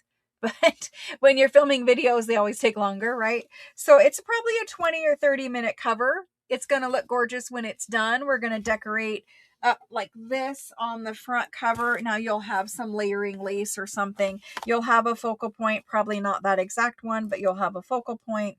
You'll put your lace on, and your front cover will end up looking something like this. We're going to decorate this front cover later in the journal series, but something like that, like you can visualize it, I think, from here. Okay.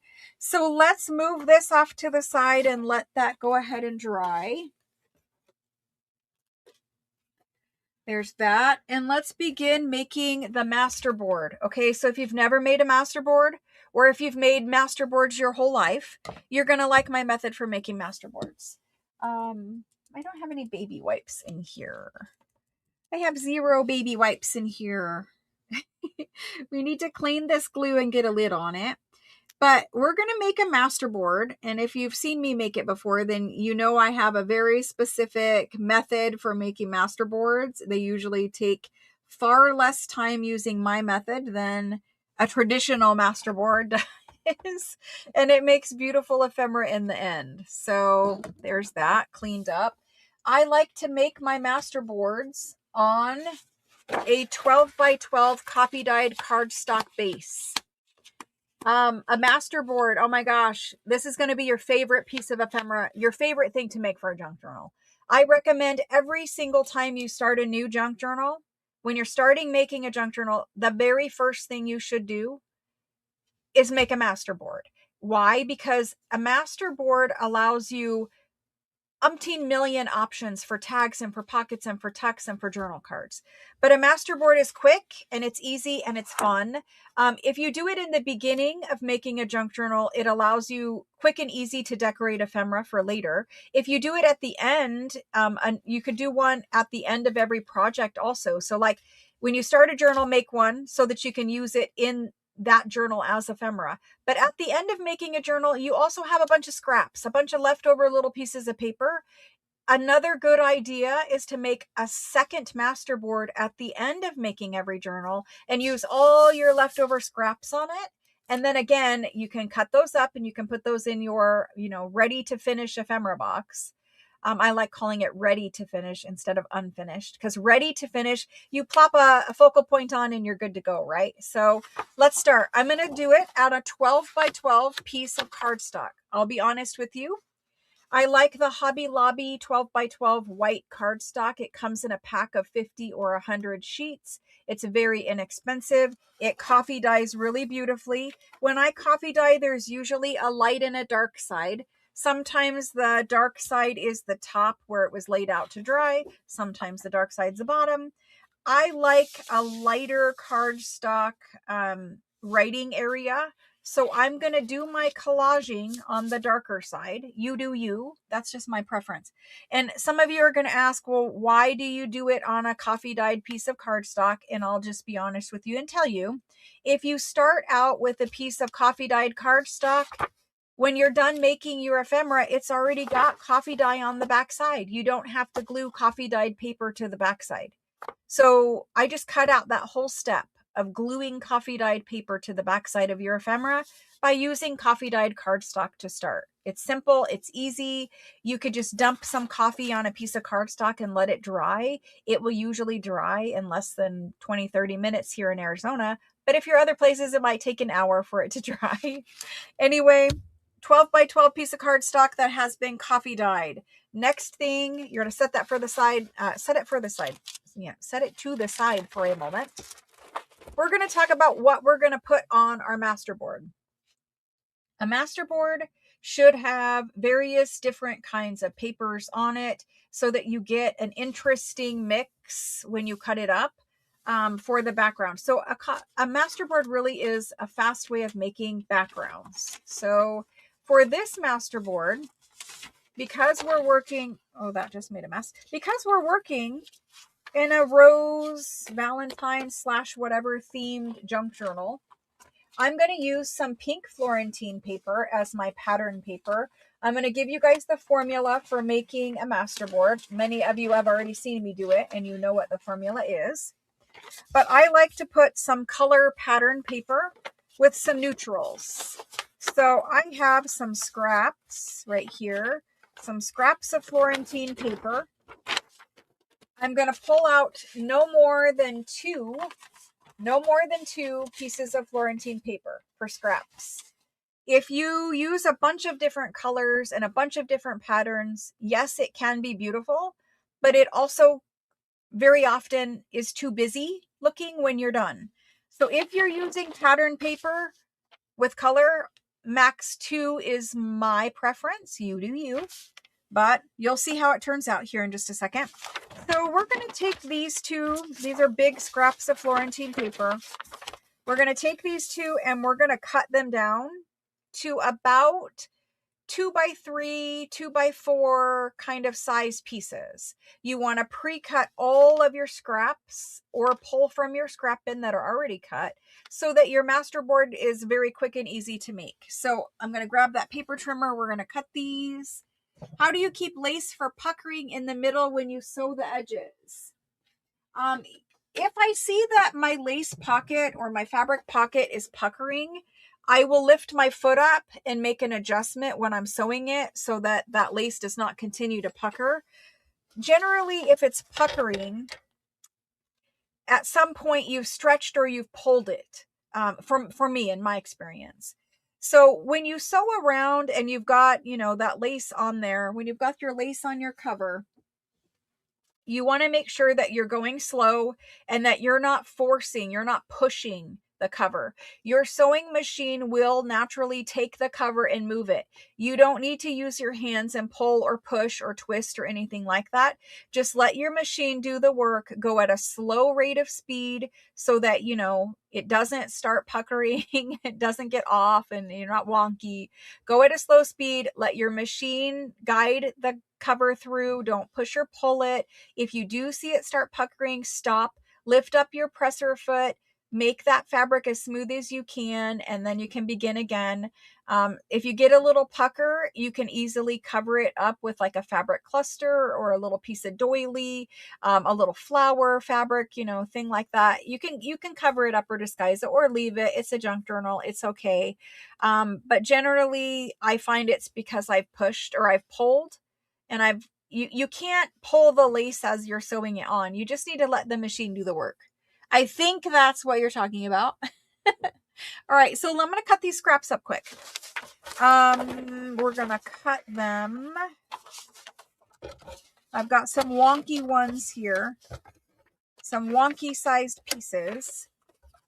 So if you already have a scrap bin and you already have plenty of scrap in it, you don't need to cut paper. But because I want specific colors and patterns, I'm going to cut. And again, I'm aiming for like 2x4, 2x2, 2x3 size pieces. So right now I'm just cutting some and I'm going to stack them up and I'm going to cut them again. They could be folded. They could be wrinkly. I like putting rag paper book pages, and you're going to see that I'm going to pull all those neutrals out here in just a second. And I'll be using neutrals as well. And so I'm just going to cut them into random sizes. And see, random sizes, they're not the same. And that's where we're going to go. I'm going to leave some big and I've got some small. That's my pink ones. And now I'm going to trim this one here. I'm just going to cut a piece off of that. Florentine paper is on its way from Italy, so we will have all the new Florentine paper here shortly. There's that. And we're just going to trim it down into a couple of sizes. Florentine paper, beautiful paper, lots of pretty patterns. Most of them are non-directional, which is nice too. So again, I'm going to layer them up and cut them one more time.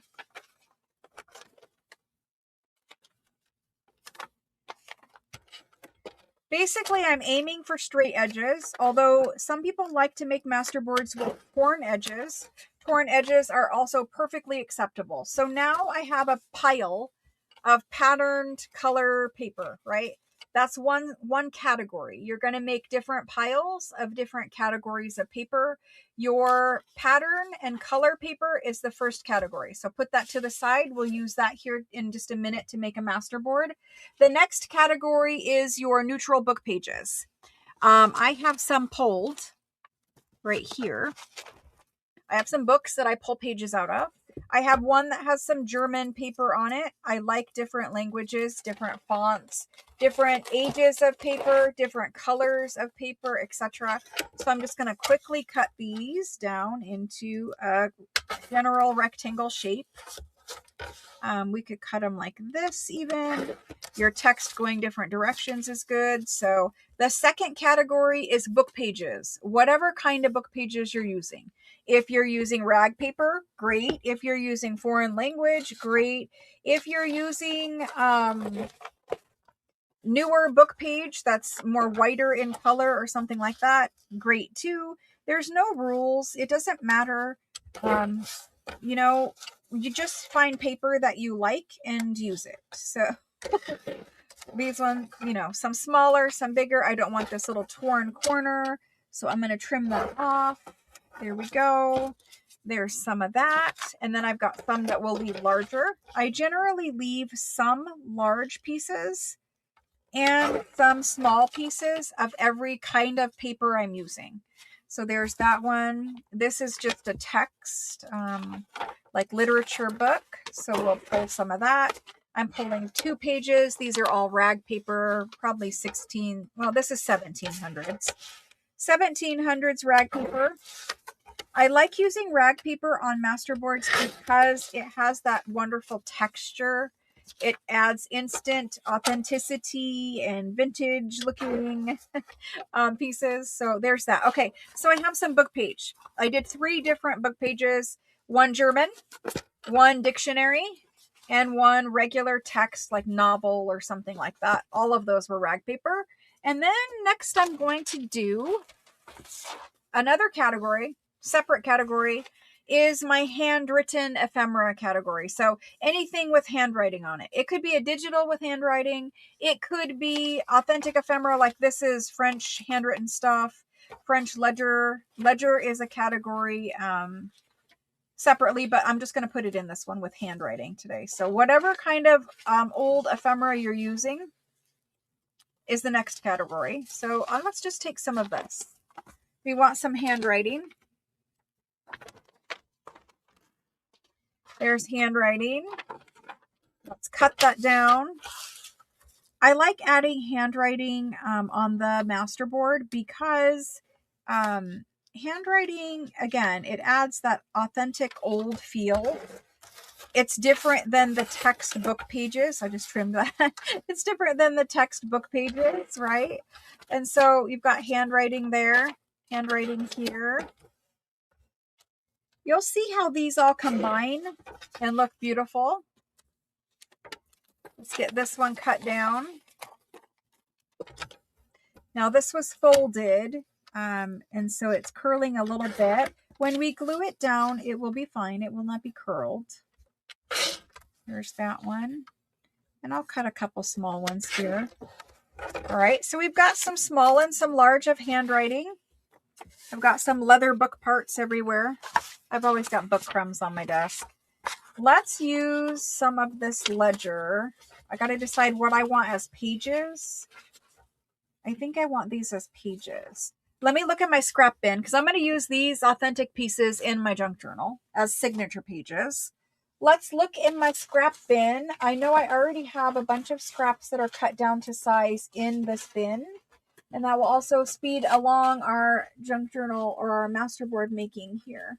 Sorry for digging in front of the camera, but this is where I really need to spend some time organizing some scraps because I have a lot of scraps, and to be honest with you, they're a mess. And so I did the Facebook group challenge this month as using your scraps, and really it's to encourage myself to fix this mess. Like they're all just everywhere.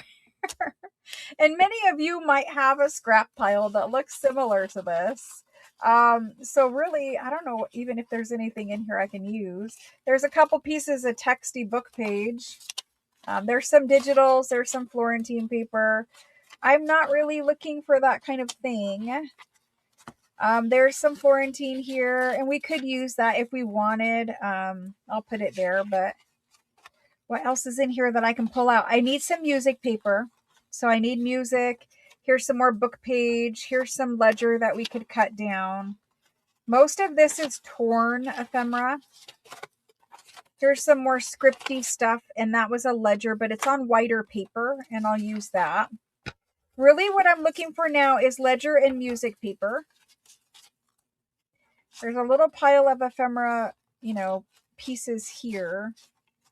Probably save those for clusters. I don't really have what I'm looking for in this pile.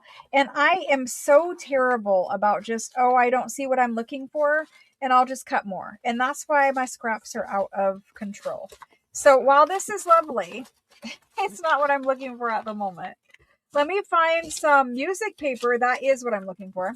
Music paper and ledger paper that we can cut down into collage bits. There's got to be some here somewhere. And I have some like creamy color music paper. Like here's creamy color. We could cut that, but really, honestly, I need some white also. Here's some that is white. Here's some that is white. That's good for that. Now let's find some ledger. We need some old looking ledger. Old looking ledger. Man, this bin has too much stuff in it. It has way too much stuff. All right, let's cut these quick so we can move on. It shouldn't take 5 hours to make a masterboard. All right, we're going to cut this one. And so I trim off a lot of the white. I don't need all that white border. So don't need all this white border. Trimmed that off. You could save it. You could stamp on it. You could do other things. I'm just going to trim it off. And then we're going to trim this one. And this one. We're going to layer them up and cut them one more time. I'm going to cut off some of that white border right there. Need to keep them straight. So most of you will just pull from your scrap bin. You won't be bad and you won't constantly make new scraps like I do. But if you do, and they're bad like me, then you constantly have new scraps to play with. So there's some music paper. I did put this handwriting paper over here. I'm going to trim it down too. It's actually an old German ledger. And it's super thick and chunky. I love it. So I make my piles of scraps and then I collage my masterboard. There's some small and some big of that. The only one I was missing is ledger, and there it is. So let's trim down this ledger. Let's cut it like this. And then got a little piece there. Let's trim that off. There we go. And let's cut these down. Okay, so now I have plenty of scraps. I don't need more scraps. We're good to go. Still with me?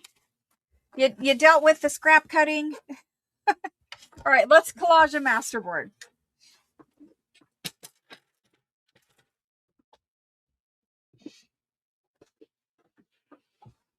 You can use pieces in the kit for a masterboard. Sure you can. Now, that might mean that you don't have it to put in your signature later. But yes, you could. You decide what you want to put on your masterboard. But let me show you the categories, okay? So we have our printed color paper. That's one category. And I'd like to keep them separate for a reason. You'll see here in just a minute. It helps you to collage your masterboard quick and easy if you separate out your pieces. You'll see that I'll start out with a pile that are all separated into different piles, and then at the end it can kind of get all mixed up together. But ledger paper has handwriting on it, so it's a separate category. All of this is handwritten. It's a separate category. Music paper, a separate category. This is colored and patterned, so it goes there. I'll just trim this. You could just trim with scissors too. You didn't have to run it all through the paper trimmer. So there's that. And then the last category is all of our book pages. So we have some book pages. This is more handwriting. We have book pages, book pages, book pages, and book pages. So I have 4 categories for this masterboard. Book pages, music, handwriting, / ledger, and pattern and color. That's all you need. You don't even need that many, but that's what I have. That's what I'm going to use. So if you notice, I have all neutral color. So white, cream, whatever, vintage paper color, all neutral. And I did only 2 colors. I did some red and I did some pink. And this is red and pink, so it's okay. It still works. I didn't use 5 colors. I didn't use a bunch of different, colored. I'm going to stick to mostly neutral with a little bit of pop of color here or there. And it's because when you use too much color and too much pattern on a masterboard, it can be beautiful, but it also can be very weighty, very heavy, and it can make putting a focal point later on a journal card or a tag very difficult because there's too much pattern and color going on behind it. So if you keep your masterboards mostly neutral with a little bit of color and pattern, I think you're going to be more happy. But again, that's my style. You do you. You know, everyone is different. Everyone has different preference. So those are my piles. I'm going to push them up there. I'm going to collage my masterboard on that parchment paper because we're going to need to glue all the way to the edge of our base. This is my base. It's a 12 by 12 piece of coffee dyed cardstock. In order to glue all the way to the edge, you actually need to glue over the edge. And that's what this parchment paper down here is for, so that I don't get glue all over my desk. Today, I'm going to be using, and I always use, the Oohoo Magic Blue glue sticks. This is a 1.4 ounce size stick. So it's a really big stick. It's available on Amazon. It's probably linked in a description box somewhere, but this is the Oohoo Magic Blue. I like the Magic Blue because you can see where you have glue and where you don't. I have not crafted for a long time, so mine is actually less blue, but we're going to glue our masterboard. And here's the fastest way to make a masterboard. You have your pieces ready. You're going to glue 1/4 of your base. So take your glue stick, glue 1/4. And again, it's usually darker blue. Let me see if I have one that's darker blue so you guys can see it better. I do. So let's switch and use the dark blue one so you guys can see. Not that you need to, but you know, some people might ask. So there we go. So you're going to glue 1/4, 1/4, 1 quadrant of your masterboard. You're going to glue all the way. I don't know what happened there. You're going to glue all the way to the edge of your masterboard. A new glue stick. There we go. Got lots and lots of glue down there. 1/4. There's like a big gluey chunk. You guys see it. Okay, 1/4. 1/4. I'm trying to smooth out that chunk of glue. When gluing your masterboard, when gluing anything with a glue stick, see these white areas right here? If you do not put glue there, those will be bubbles. Your paper will have a bubble in it. You will not be happy. So make sure when you glue your, your base, whatever, that you have glue everywhere, that there is not a big white pocket where there isn't glue. Sometimes it's thin and it's hard to see on camera, but there is glue everywhere now, okay? There's also a huge chunk of glue right there that I would rather not have there. So we're just going to attempt to pick that up. A new glue stick oftentimes is a little too soft. Again, I'm in Arizona. It was like 82 yesterday here. It was super warm. So anyway, we glued 1/4. From there, you're going to pull your pieces and you're going to put your pieces on. And you're going to do 1/4 and then you're going to do another quarter, another, and it's going to be done really quickly, okay? So I like to keep it mostly neutral. I have a pair of scissors handy if I need to resize one of my scraps to fit into a space. Super simple. So I'm going to take this little piece of, I'm going to take this bigger piece. I'll take this bigger piece of rag paper and I'm going to put it where I have white edge on it. I don't want white edge on my masterboard. You can, it's fine, but I prefer not to. So I'm going to hang it over the edge. I'm going to hang it right there over the edge.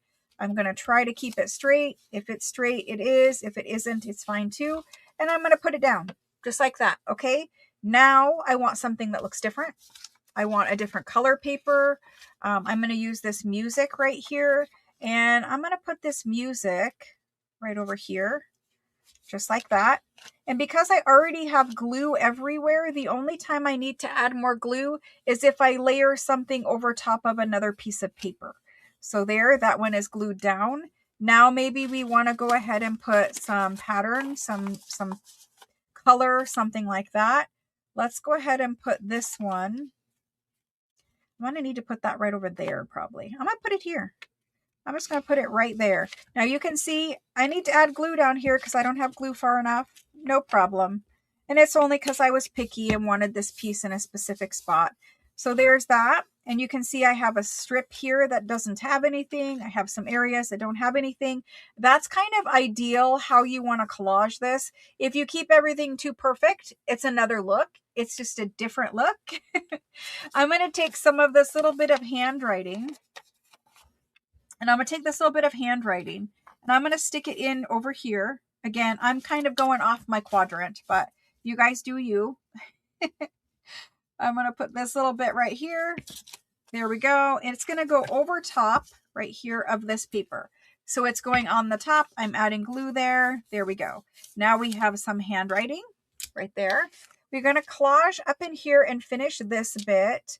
We're going to need to put some ledger paper in there. What do I have for small white handwriting? Let's use this piece. Do I need to trim that down? Yeah, I do need to trim it. I'm going to trim it down. And I'm going to trim it this way as well. And I'm going to put this right here. That's perfect. I love that.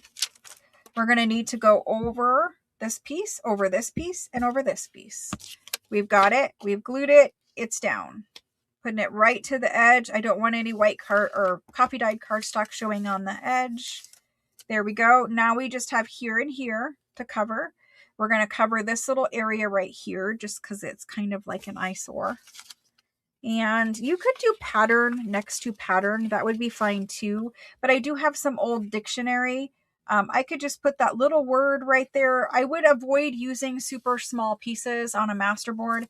If you use super small pieces on a masterboard, sometimes they peel back up when you're done. So I'm actually going to end up covering that flower right there. No big deal. I'm going to put that one right there. So there's that. Don't get picky with it. The more picky you are with placement and whatever, it just takes a long time and it's not worth it in the end. Because remember, this is the background. This is the base. You put pretty focal points and stuff over top of it anyway. So don't get fussy with what you can see and what you can't see and all of that good stuff. Okay, so I'm going to turn it this way and I'm going to glue the other quadrant up here and then we're going to collage all up in there. So I've got glue here. I'm just going to go ahead and glue right up there to that quadrant. This is why that big 1.4 ounce stick is really helpful because it covers a lot of area very quickly. Just make sure you have glue everywhere. You don't have any bubble spots. And there we go. Okay, so back to collaging.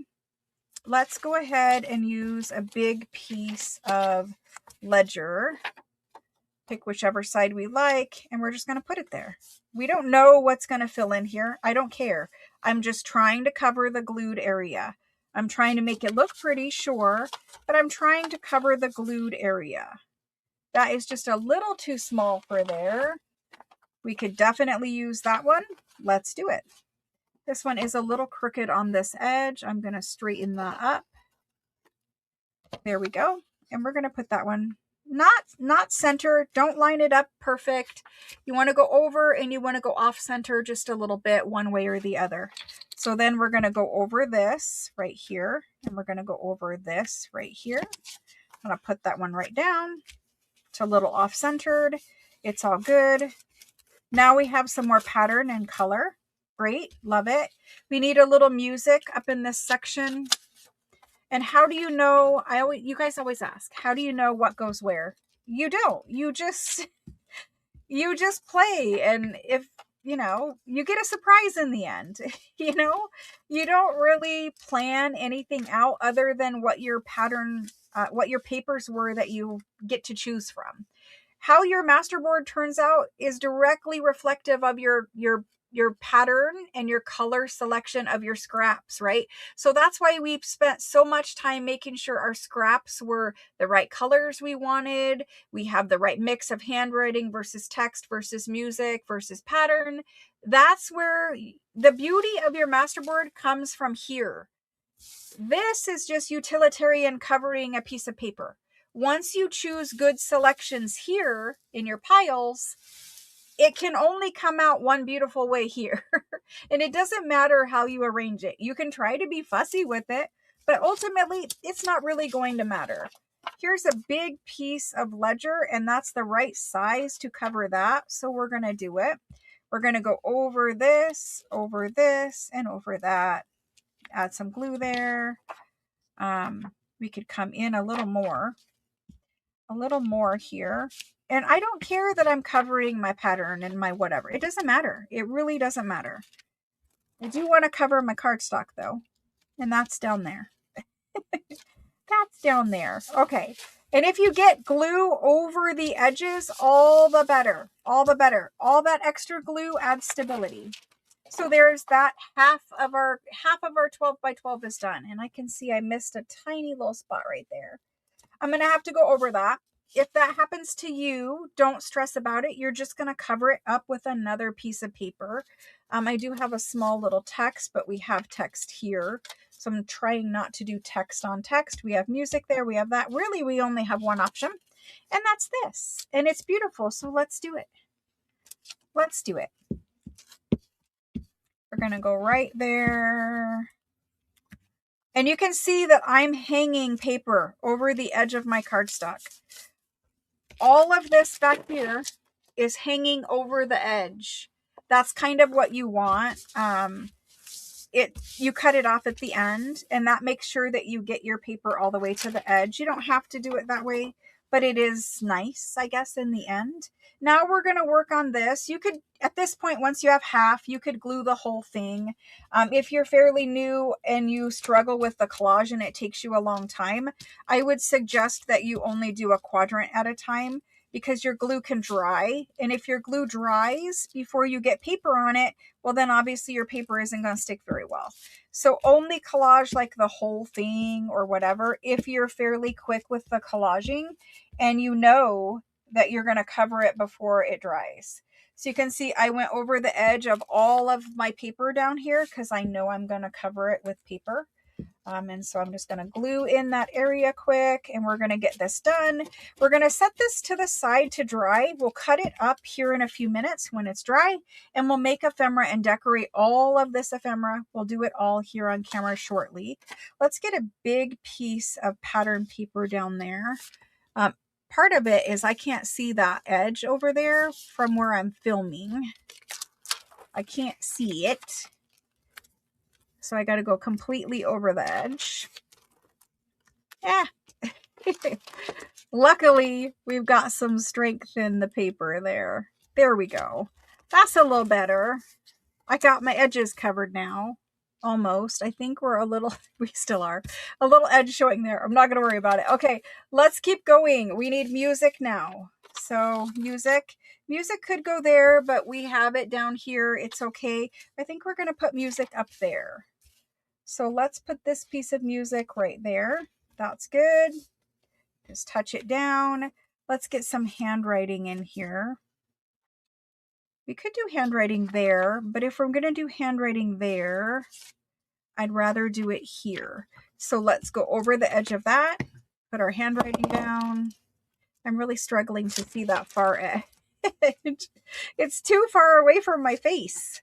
There we go. All right, let's do, we've got handwriting. Let's do some ledger. You've got this. This is a lot of numbers. I like that one. You could do it there on the edge. I think I like it right here. I'm going to do it right there. So we've got it kind of over there. We've got it there. We've got it there just in case. Let's do it there. Just make sure you have glue underneath. That's perfect. Love that. We just have a couple little holes to fill in. We've got a little bit of pattern. We don't have a lot. We could do a little more pink. We could do something a little more pink, like right there. Let's do that. Let's take it and go over this edge. And let's put it right there. That's good. I didn't get glue here. There's glue, glue, perfect. There's that one. Now we just have these little areas of copy dyed paper. Let's go ahead and get that in. We have this area here, I can't forget.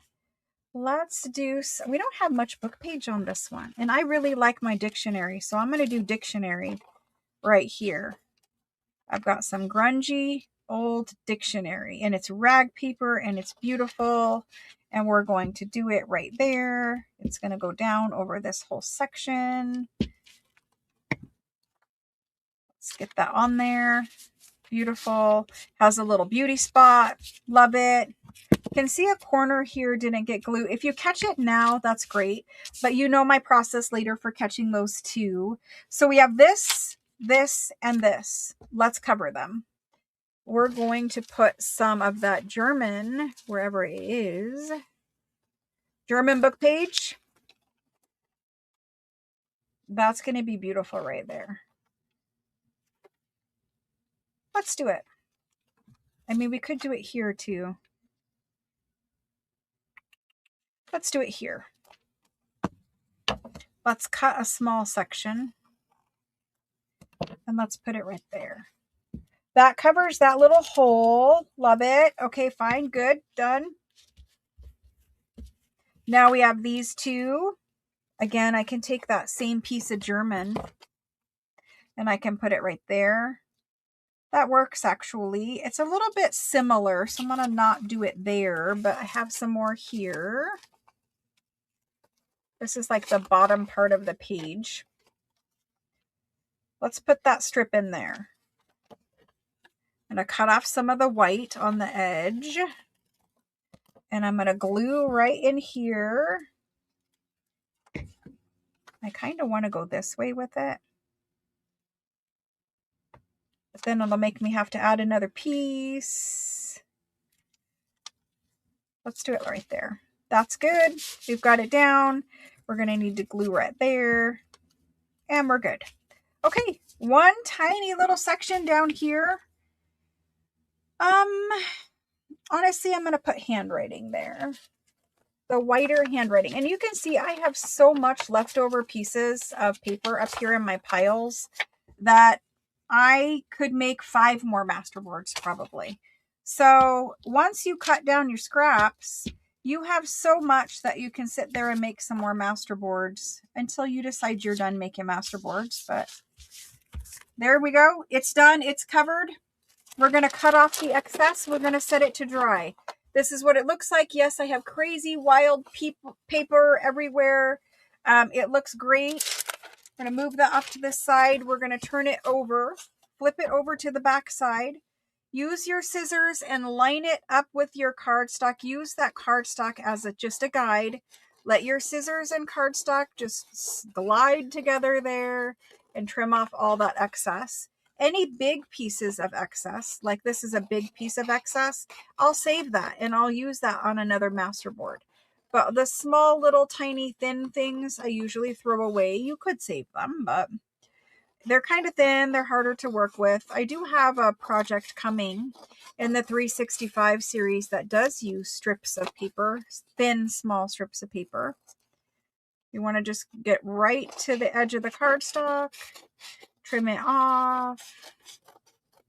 Don't cut into your cardstock. There we go. Okay, so this is what we have. These little guys this is about the size that I'm going to use in that 365 video. But these are good enough to use for clusters later. So I will save those, but that's it. The rest of this is going. Even this could be a cluster, but I'm not going to use it. Like, I have too many little tiny scraps. It doesn't work well to save every little thing. It clutters your mind. So we're moving on from there. They served their purpose. They made a beautiful masterboard. This is the back side of our masterboard. This is the front side. We need to do one more thing before we're done here. I'm going to stack up my piles because I have to make 3 journals. So I need to make 3 of these masterboards. And I will do that other 2 here off camera. But I want to keep my piles together so that it makes it easier to make those other ones. So I gathered up all my piles. There they go. And in the scrap bin. Okay, so this is our masterboard. We're not quite done yet. You need to take your fingers and you need to find any edges that are sticking up.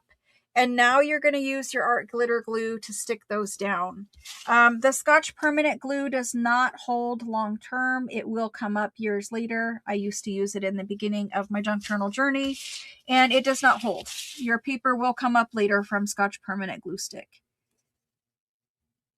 I made many journals with it in the past, and if you go back to them years later, all of your ephemera pieces will come up.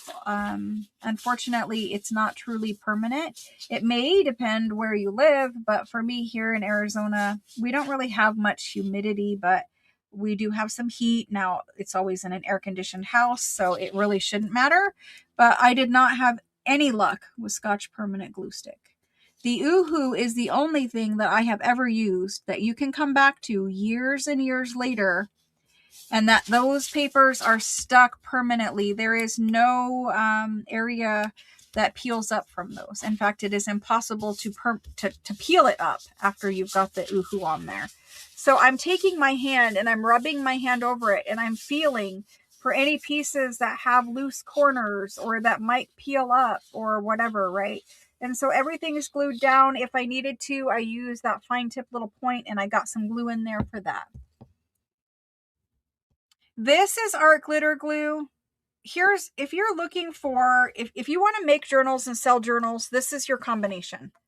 This is your combination. These, you do not have to have these, but in my opinion, you have to have these. Okay, so it depends on where you're at in your journey. It depends on whether you're selling your journals or you're just making them for fun, and you don't care that they last 10 or 20 years or whatever, right? But if you are selling them, you really do need to use good quality materials, and you need to make them so that they won't fall apart on people later. Nobody wants to spend, $275 on a journal and have everything fall apart 6 months or a year or 2 years down the road. So art glitter glue is what you use when you're gluing paper to paper, thicker cardstock to paper. You're putting your focal points on. This is what you put your pockets in your journal with, art glitter glue. And when you buy art glitter glue, there's a fine tip nozzle. This is the fine tip nozzle, the little metal bit. You need that as well. And when you buy it, it comes with a pin. And you'll notice I have a pin through a knitting needle cap. These are knitting needle caps available at Hobby Lobby in the knitting section. That kind of keeps air from getting in my glue nozzle so that my glue nozzle does not clog. People's biggest complaint with art glitter glue is that their nozzle clogs. You need a knitting cap, and you need to keep a stainless steel rust-free pin in it. If you, maybe not stainless steel, you need to use a rust-proof pin in it so that it doesn't rust, and you've got to keep air out of it. You also need to use your glue regularly. No product, no liquid product you can buy and sit on a shelf and then come back to it a year later and be mad that it's not working. If you buy a bottle of glue, buy the size that you're going to use, because glue hardens after time. It's glue, right? So anyway, this is a 4-ounce bottle, and I have a big bottle that I refill this one, and this is the one I use here when I'm crafting. This is the good combination for paper. This one is for making covers, adding fabric, adding lace, that kind of thing. This is for lace and fabric to paper. This one is your collaging / if you want to add a thin piece of paper as a focal point. I don't use this when it's a cardstock or a Tim Holtz element. If I'm gluing a Tim Holtz focal point, I use art glitter. If I'm using a thin fussy cut book page, something like that, collage, I'll use this. So this is your combination. There's much debate about that. People can be mad, but that's what I recommend. So there's that. So there's that. This is done. We're going to set this to the side to dry. It might not look like much now. You might not like it. You might think it's ugly. Wait till it's cut up and wait till it's decorated before you judge it. So set it to the side, let it dry. Let's move on and make other ephemera, because we have much to do today. Much to do. Let's make some random pockets and tags and fun little things. Let me reorganize that, clean that up. All right, so moving on from there, I want to make some pockets and I want to make some tags. Here's some very quick little pockets we're going to make. Well, I said here, and then I'm like, where are they? 2 seconds while I dig through. Well, there they are. Okay. So I just showed you guys the music cards. Literally just showed them on Thursday. These are vintage music cards. Again, my lighting is up a lot. Everything is washed out. But these are vintage music cards. They're in my Etsy, or you could print out like music paper. You could use a big sheet of music paper and you could glue it to, this is a 3x5 and it's like an index card weight. Again, these are vintage, so you know, if you don't have these and you don't want to buy these, you could use a regular 3x5 index card and just glue music paper to the back of it, right? And that's how you get the same look as these music cards. But many of you guys, I know, you know, you're with me every Tuesday and Thursday. You guys have these music cards or you have them coming. So I'm going to make some very quick pockets out of these music cards. If you want to look at the song names, you could probably pick out some, you know, Valentine or love themed songs. The Ties That Bind. I mean, that might be an okay one. I don't know. Just pick out some that you like. Maybe I don't have any in this pile, but it doesn't matter. It's all right.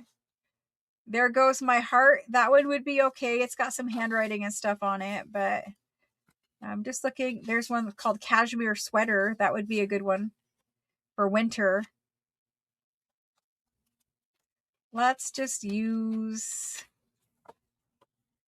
we're just going to use something. I don't know. Ma, He's Making Eyes at Me. That's obviously an older song. That one was a song from 1918 and 1928. So there's that one. We could also use the Slovakian polka. It's fine. We're just going to make some pockets. This one feels like it's a double. So let's use the double of this. That's great. Let's use those. Maybe not two of them. Let's make one that's different. Let's use this. All right. So I've got 3 of those out there. I'm going to make very quick and easy pockets out of that. Again, if you don't have these, just take a 3x5 index card and glue some music to the front of it and you'll get the same exact look. So there's those 3. Next, I want to collage them. I want to do some collaging. I want to do some thumb notching and then we'll turn them into pockets. So let's get out some elements to put on them. In the kit, oh my gosh, there is this red doily. Now obviously I have more than one, right? But in your kit you have one. So if you tear it up now, you will not be able to use it later. But I'm going to start with a little red doily back behind some focal points. So let's just leave that one like that. And let's tear out another little section here. So just some red doily bits. If you don't have red doily bits, maybe you have a white doily that you can ink red. Maybe you have a white doily that you could spritz or spray red. So there are other ways of getting a red doily. And it is truly red, but again, the camera lights are really up. So it's not going to look as, it's not going to look as orangey in real life. All right, so there's that one. Let's do focal points on these. I have this little bag of all kinds of focal points. This is from my crafting bag, that rolling bag thing. So we're just going to pull some focal points out of here. I don't know. There's Martha Stewart, or not Martha Stewart. There's Anna Griffin. There's some little red roses. I don't know what's in here, but there's things in here. So this one actually is really cute without the red doily. That would be a really cute pocket. So these are going to be pockets. But again, I think some of these are Anna Griffin even. And maybe we don't want red after I tore the red. Who knows? We don't know what we want. I mean, I usually don't know what I want, but I do know that I want some flowers. There's this one. I think we might want white behind them. Here's another exact same one of that. I think we might want white behind them, or I might want different flowers. Let me look at some different flowers. We've got this. Maybe this looks better there. I don't know. I like that one. Let me see what other flowers I have. Hopefully you guys are getting a glimpse at what you guys kind of are. So I think some of these are Anna Griffin flowers. I don't really know. I have had these for so many years that I couldn't even tell you. This one is really pretty. Maybe we do that. That looks nice. So I want roses if I can find them. Here's a little rosebud. Yeah, that one's not going to work for me. let's keep this one for now. So some kind of flower. You have flowers, you have roses. If you got the kit, your kit has roses that you can fussy cut and use those. And if I didn't find what I was looking for in this little baggie, then I would probably fussy cut my roses and use those. That's actually a nice one too. Maybe we find one more. Here's another rose. Different colorway. Let's go ahead and put white doily now that I've torn the red. Let's put white doily back there. So I have a bag that is all flowers. And it's nice to have that, trust me. But if you don't have it, go online, find some digitals that are all flowers and print them out. Tim Holtz also has a bag of little flower fussy cuts. You could use that. I don't think I have that one in front of me. But there's flowers from Tim Holtz as well. I'm going to get some white doily. This one here, and we're going to tear that one. I just tear a random shape and I worry about where it goes exactly later. I really like that rose on there, and I really like this one too. And I think I do want red. Maybe not with that one, but I like the red. Anyway, there we go. We've got some torn doily and we've got some roses. That's a good start, but we need a little more. I'm going to keep these out to the side just in case. So there's those. We need a little more. We need some other type of ephemera to mix in there. Some little labels, some numbers, something like that. Sorry for reaching in front of the camera. I do have a bag of Tim Holtz things. Oh, look, there's those other Tim Holtz flower things. So you could use just the Tim Holtz focal points if you wanted. Let me see what is in here. Okay, so I have a little green label. I have a Frenchy label. There's a little green label. This is Tim Holtz ephemera. Super easy, super quick. I have a blue label if I want it. This one is like a wax seal on an envelope. Maybe we layer that in there. I'm just pulling random little bits. If you don't have these random little bits, there's often digitals on Etsy. All kinds of things that you guys can put layering back there. Here's some little pink element. I don't know if we'll use it, but it's there. Okay, let's start with those. Let's start with those. Sorry for reaching again. We're trying to do this quick and easy. I also, and I don't know where this came from. I have an idea, but I also have a digital that I printed out, and it has some pink butterflies. The other half of it is blue. This might be Studio 717. I am not positive, but we also have some butterflies that we can layer up in here. This, again, you're going to go on Etsy, you're going to search for like butterfly fussy cuts, and whoever sells them will come up. So there's that we could also add into the mix. We're just making 3 quick little pockets. Let's look at layering these things. And right off the bat, I can see, like, you know, something like this for a pocket. Just cute little easy layering. And now that I've torn the doily, we may use it, we may not use it. I might want just a little bit of doily tucked in there. Something like that. We'll figure it out. And maybe the doily goes down here where his little stem is. That actually looks pretty good. You want to make sure that when you're layering, you think about your hole punch there for the pocket. So we'll layer those 3 in some order on that one. For this one, let's see what we can do. I've got this Tim Holtz French like wax sealed envelope thing. I don't know, but that's there. I don't know if we want it or we don't want it. I'm kind of leaning towards not using it and going back to this. And you're just going to layer them up until you're happy with them. That looks okay. We'll use that as a pocket. And now we've got this one. This one I think is the hardest. At least for me it is. Something... I mean, that's okay. Not my favorite.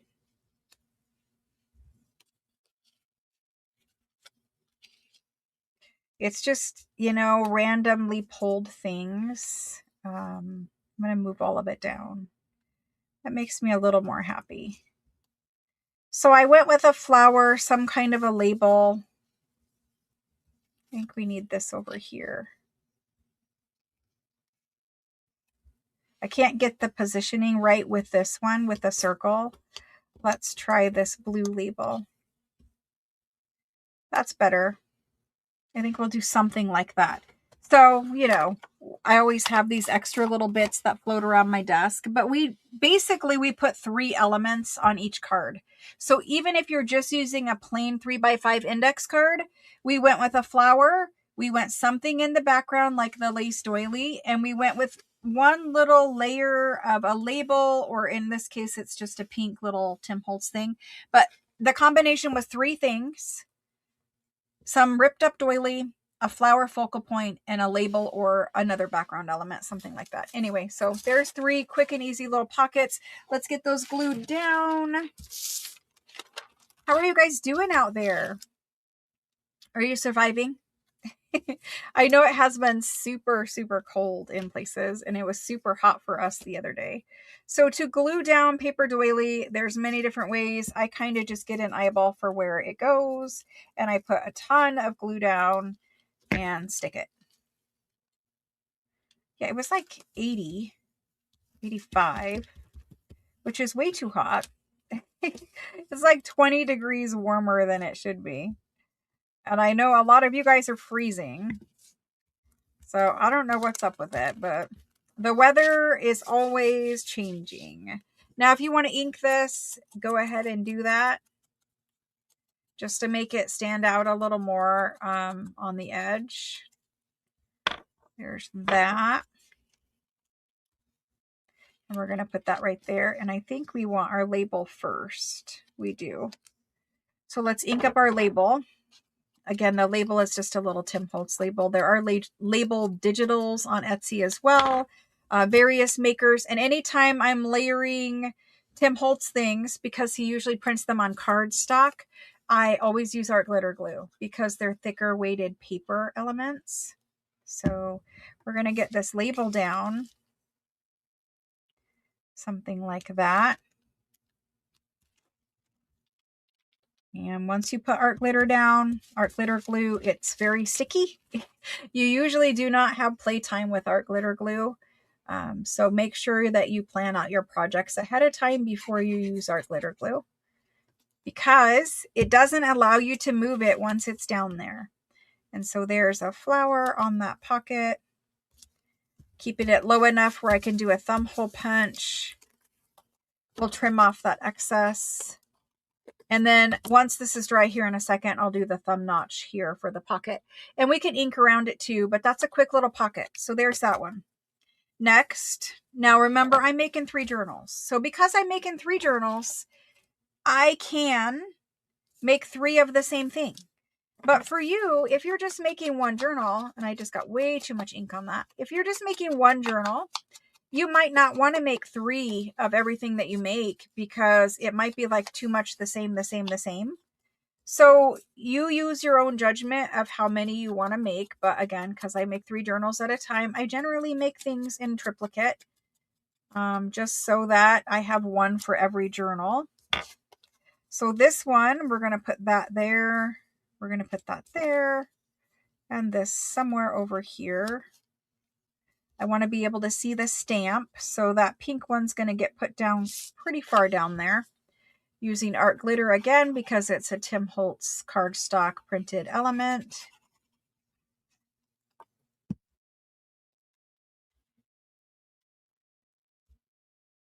You could use them all in 1 journal. I mean, there's not really rules that say that you can't. These are different enough that you could definitely get away with doing that, but yeah. I'm probably not, but you know, who knows? I don't know what will happen yet. We're too far early in the process to know where I will put these pockets, but I generally make things in 3s because I know I'm going to make 3 journals and 1 will go in each, but you know, we'll see how that works out. Okay, I inked this. Yes, I did. Let's glue it.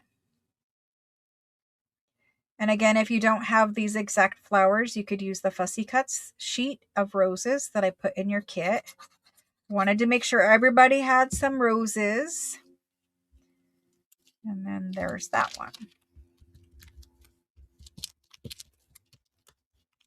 Okay, and then that will dry and we'll do our thumb notch for our pocket.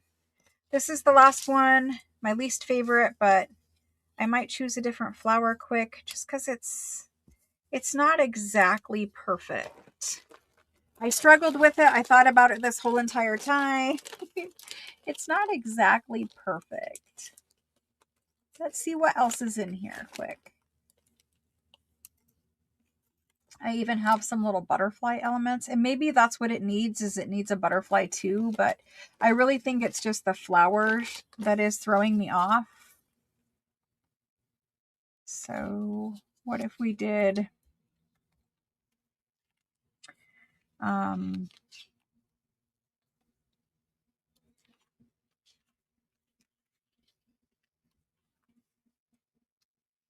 I can make it work.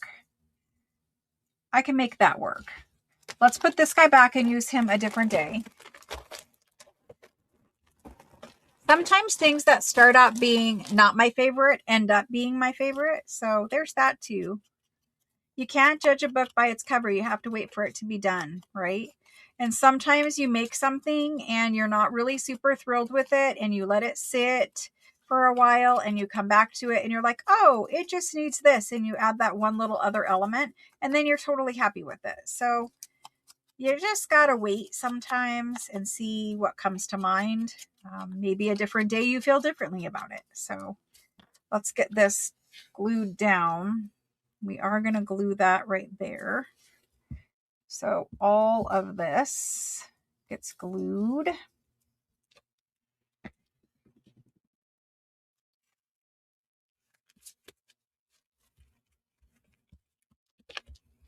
Okay. And then we want to figure out the position of these two elements together. I think we're going to go like that. So first the label.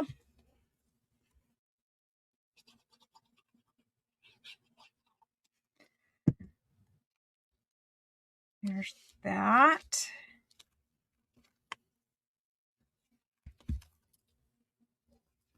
Really, your worry is about making sure it's straight.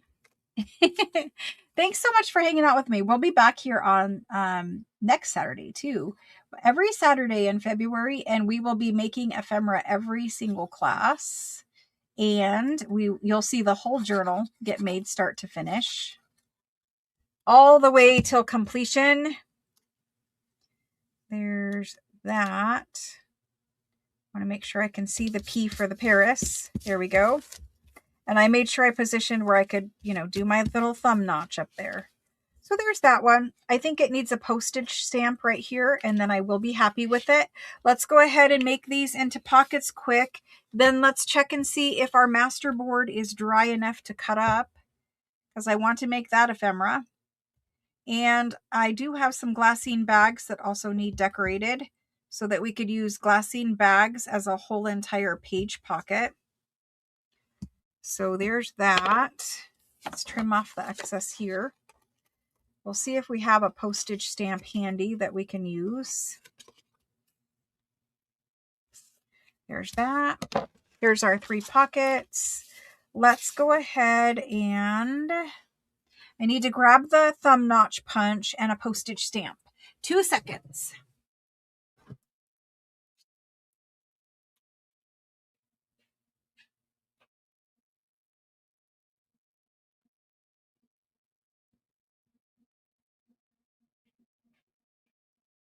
Okie doke.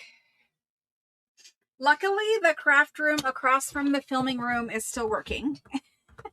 I would prefer if they were the same room, but they're not. So I use the Stampin' Up! Whale Tail Punch for my thumb notcher. A lot of people have issue with that, but I think it's good to use for it. Some people don't want to use it because they feel like it's extra wear and tear on a tool that is very expensive to replace. They do have knockoff ones on Amazon now, though. So there's that.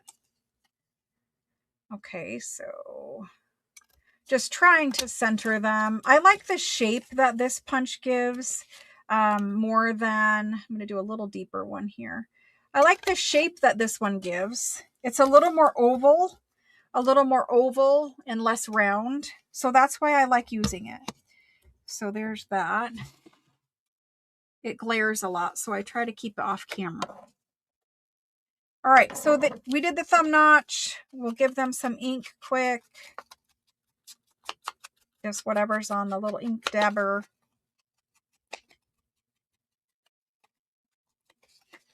And some of them you can see the music title, some of them you can't. Now, I might put lace at the bottoms of these pockets. I don't yet know. It depends on where it goes in the journal.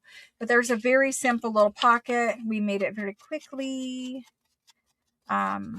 If you all have the music cards or you have them coming, you'll be able to quickly replicate this. And for those of you that don't, again, a 3x5 index card would work just fine. That's what size these cards are, exactly 3x5.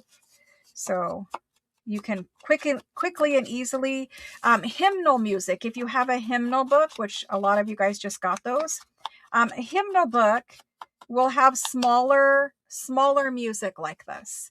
So if you're looking for something that's smaller, a great way to get a lot of music paper is a hymnal book. And because we usually collage over it, you know, you can't really see the words anyway. So there's that one.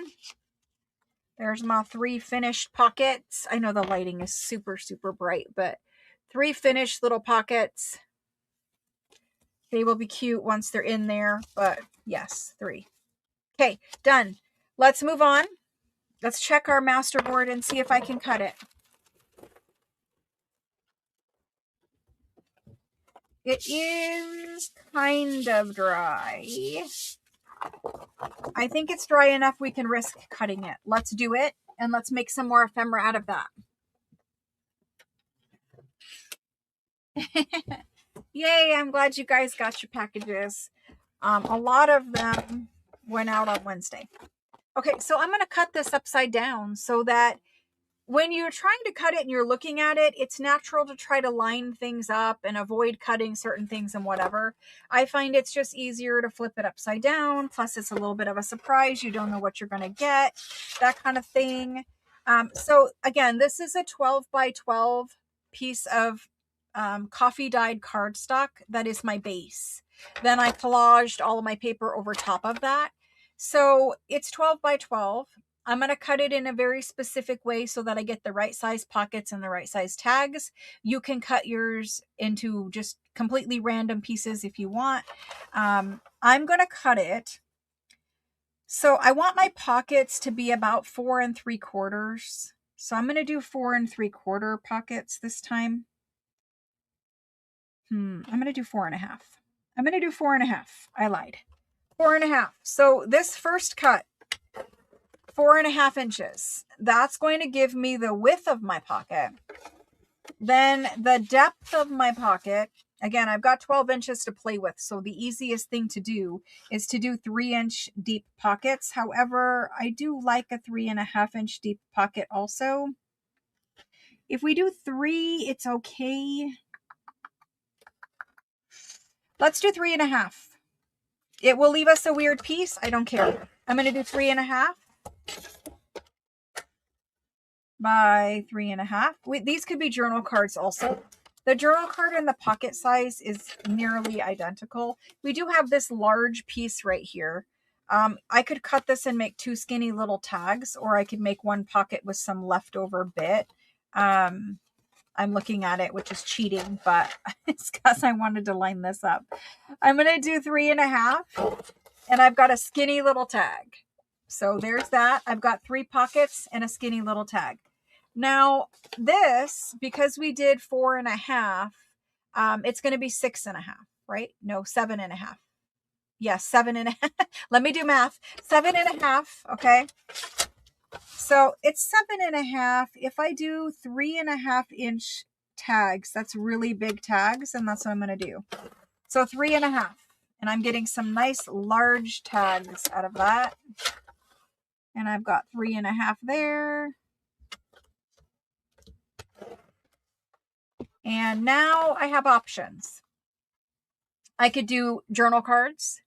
I could do pockets. I could do some smaller tags. You know, you could do whatever you want to do. I think I'm going to do smaller tag / journal cards. And I'm going to make those, I'm going to make them 3 inches. There's a 3-inch one. And on this piece, I'm just cutting it in half roughly. And it will be some tags. So there's that. So I just cut mine randomly, really. But honestly, I try to get pocket, width, and large tags out of every 12 by 12. And then whatever random pieces are left over, then we just make whatever those are, right? Like if they're small skinny tags, we make them. But I try really hard to get pockets and very big tags first, because I think that's what I use the most of, right? Obviously, and we'll talk about the formula for how many pockets and where to put them when we do our signature.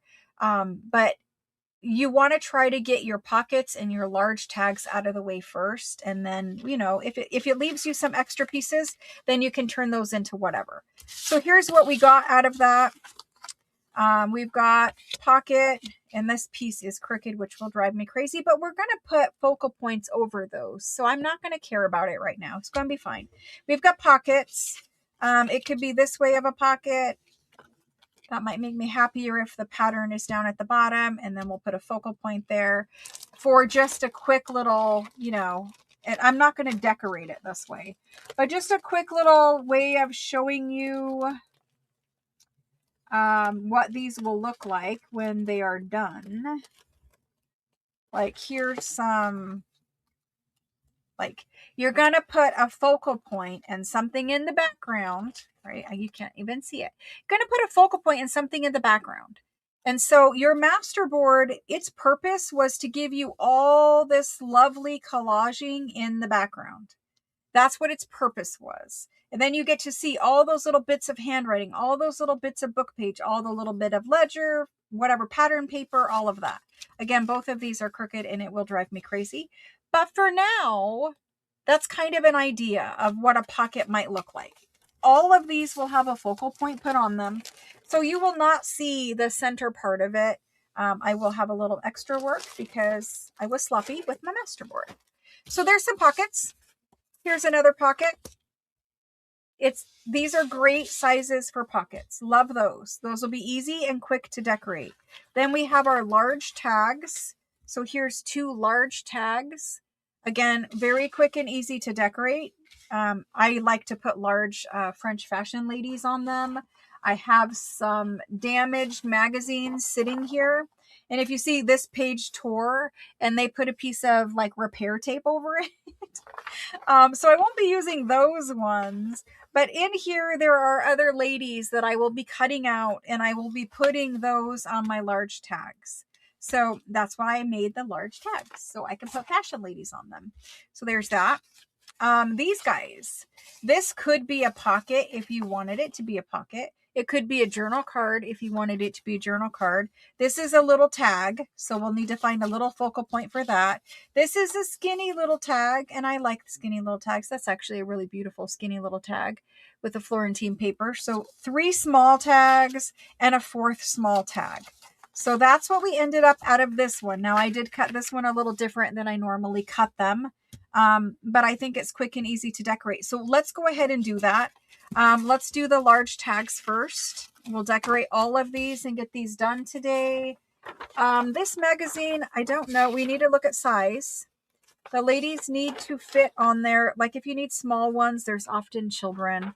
Again, this is available in Etsy, but it's also available in the live sales. You guys know that. So these ladies, I think, will fit. They're going to be super big, but I think they will fit there. And I could get one lady there, one lady there. There's a couple more ladies here, which have prettier dresses. Basically, this is just the back side of this dress or of a different dress. I don't know. I'm not really fond of putting like a backside lady on there, but I'll put the front of I'll put that one on there. So let's use that one. We also have these ones here. I think this one is my favorite. So I'm going to cut that one. I'm going to look and make sure, because I'm using originals, I'm going to look and make sure there's nothing that I like more on the back side before I chop her out of here. I'm going to rough cut her out first.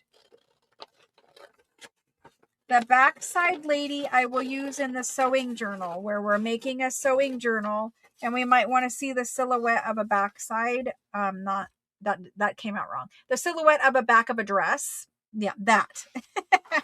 We might want to see that in a sewing journal. Okay, so from there, I could put that one. That's pretty, but I think I want this little one because she's a little smaller. So I'm going to do this one. Again, I'm going to look at the back, make sure I'm not cutting anything that I will cry about later. I'm going to roughly cut her out first.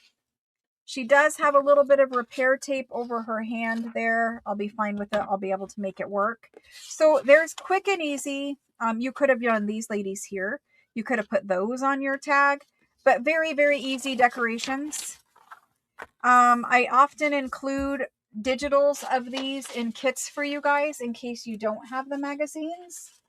So if you have any of those past prints of these, you guys can cut those out. A lot of my kits last year had pages of these ladies that you could just cut out. But I have that one damaged magazine, and so that's why I chose to use the originals. You certainly don't have to use them. And if you only had one magazine or something, I would suggest that you copy your magazine. These are out of copyright. These are Victorian 1880s or so magazines. You can just scan them and then print them out so that you have them over and over again to use. That would be my suggestion for you. So I'm going to skip cutting the elbow part out just for the moment so I can get the bulk of this cut, and then I'll come back and cut that elbow. And these are also very easy to fussy cut. You have a lot of flexibility with what you determine is dress and what you determine is, you know, a shoe or, you know, a bustle back here in the back or whatever. You can trim them down to size quite easily. You don't have to use them exactly as they are. They're really like, you could make it a fatter dress, a skinnier dress. You can cut them down and make them fit on whatever size tag you need to make them fit on. So we're just getting her cut out. I'm going to save those little details here for just a second because the scissors that I'm using have glue on them. And I would prefer to use my fussy cutting scissors that don't have as much glue. The glue just kind of drags in the paper sometimes. It makes it a little harder to cut out. She's got this little ruffle bow around her neck. So we're just going to trim these little elements out quick. She has a little bit of flowers and stuff up there at the top. And then we're going to come in here and get this around her arm. You can use originals or you can scan, I guess is what I'm saying. There are digitals probably on Etsy, and you guys know eventually I will make you one, but I don't have one today. So she could go on there. That's fine. We got one more to quickly cut out. I do like using the larger scissors first. How are you guys doing? Everybody good out there? You having a good Saturday? Good start to your weekend? After this, I get the joy of dishes and laundry. Yeah, all the things I don't get done during the week. I know. It's so bad. Like, I wish I could get all my chores done during the week so that I could have a weekend, but yeah, that never happens. So I'm going to attempt to save her hand here. She has tape where it was repaired. I'm going to attempt to save it and see what it looks like in the end. She's holding a book or a piece of paper or something like that in her hand. We'll see how it looks when it's done. And I'm trying my hardest to get all the little bits with these big ones, and we'll come in and get the small bits there.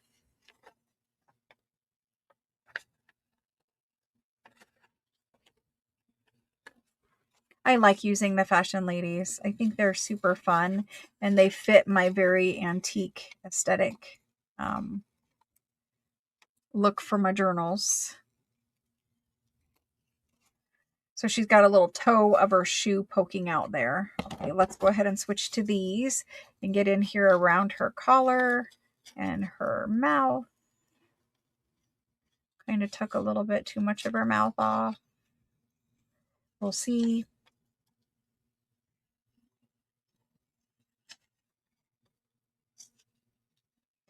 When I print these for you guys, I print them with the laser printer, and they're on the 28-pound cardstock, or not cardstock, paper, 28-pound paper.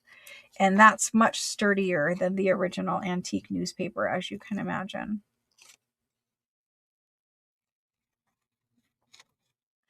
All right, so let's see how we did. We did pretty good. I'm going to go in and trim a little more here. Better. And I think I can live with her hand. Okay, so let's leave her like that. And let's get these glued down. You don't need to ink them if you're using originals. I mean, you don't need to ink them regardless, but I don't ink when it's an original. It's too hard. It's, you know, a softer kind of paper. Maybe something like that. Or we could switch it and do something like this. But if we do it like this, the fleur-de-lis are upside down. So I'm going to put her...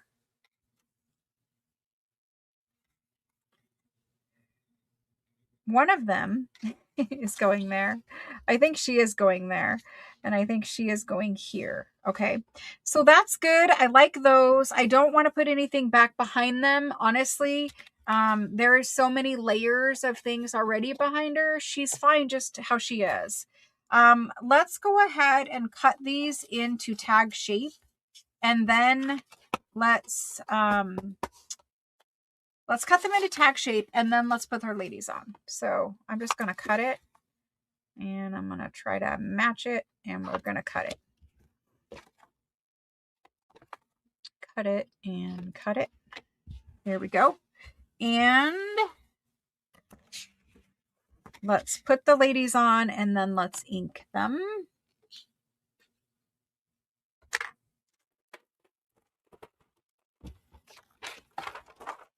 Get these ones done. Now, when you're gluing the originals, you need to be careful. Like I said, these are from the 1800s, and it's original. So you can't put a lot of pressure with your glue stick and pull and whatever. Just go gently with it. You do need to get glue everywhere, you know, the same thing that you would do on other ephemera, but just be gentle with it. Don't try to pick her up and move her 100 times. And most of the time I try to go in one direction only with my glue because I don't want her to stick. She goes on this one. Does she? No, she goes on this one. We said she was going on. Oh, see, I'm tearing her because she stuck to my finger.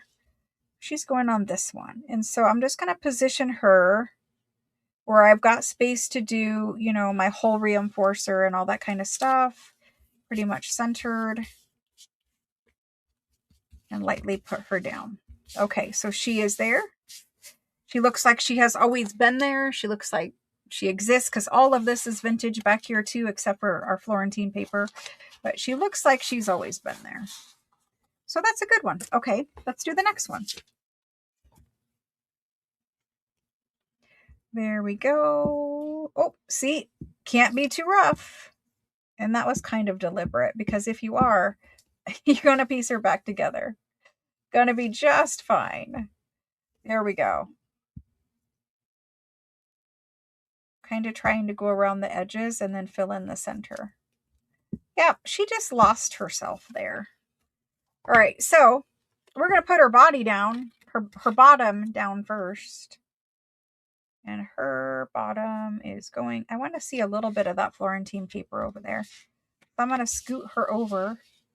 She'll be slightly off center on that. Pick up her top half. Just like paper dolls. Paste it back together. There we go. Make sure there's no gap there. There is absolutely no gap. You will never know. There we go. That's perfect. So there's two lady tags. Oops, sorry. Two lady tags started. We will finish though. She actually does have something tied around her waist right there, which is what you guys are seeing. It's like the little bustle tied around her waist. Kind of like this one has a line right there. But let's go ahead and ink these and finish these. So I've got glue everywhere all over my fingers, and I'm starting to get it on the edges of things. So let's ink them. Hole reinforcers and maybe some seam binding on these, just to bring, because we have some color, some red, and I want to bring that red up to the top. So let's do some seam binding on these. If we are not putting ribbon or something in your holes in your tags, it's okay. But I think we all started where we were putting ribbon and seam binding and whatever at the tops of our tags, and we've kind of gone away from it because it's that one little thing that you got to go find the perfect element for, and you know, it's extra work, all that kind of stuff. It takes extra time, but I think it's worth it. And specifically on these ones, they need it because there's red at the bottom, but there's no red at the top. So we're going to do it. But try, your challenge is, try to put some kind of lace, ribbon, something in your holes of your tags. Try not to leave them naked. It's just something I think we all did when we were beginning making junk journals, is we put all those little fun elements on things, and then slowly over time we kind of went away from it. And I think if we went back to putting it in there, it would be better. So she needs a little bit more ink down there. And then this paper right here just tore, so I'm going to glue that. Do you guys know what I mean, though? Do you remember, like, I don't know, early 2000s when we were all making, you know, beginning junk journals, whatever. And I don't mean all, but, you know, a lot of people. That's where they started, is like early 2000s, and they were making journals, and we used to have something in every pocket, and we used to have something in every hole of a tag, and we used to put seam binding, ribbon, lace, whatever. And now you hardly ever see somebody put it in there. And I was like, you know, even I have gotten lazy. Even I have gotten lazy, and I did not stick toppers in my tags. So I'm going rogue and I'm just punching them blind. What I would suggest you do is that you put your hole reinforcers in, and then you punch your holes. It will give you a better look and be straight, but I just went rogue and just did it. Also, I wanted to tell you guys, I'm going to be making a project, and it's going to be using bread ties. So if you are, you know, bagels or something like that, and you have some bread ties laying around, or you want to start saving bread ties. So a bread tie is that little clip, that little plastic clip that you get on bagels or loaves of bread or whatever. Start saving those, because I'm going to make a project out of those. So there's that. Let's put these on. And we're going to add some glue to them so that they stay stuck for years and years. If you ever put a sticker in a journal, make sure you add glue to the back side of the sticker. Stickers, they won't stay stuck forever. They're not really meant to be permanent. And then we will add one to the back. Do you have to? No, but is it nice? Yes. Does it make it look nice? Yes. So add one to both sides.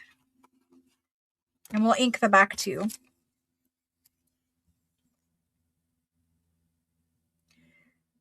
All right. Seam binding. I know. And we have so much of it, honestly, we do in our craft rooms. You know, we have a lot of that kind of thing.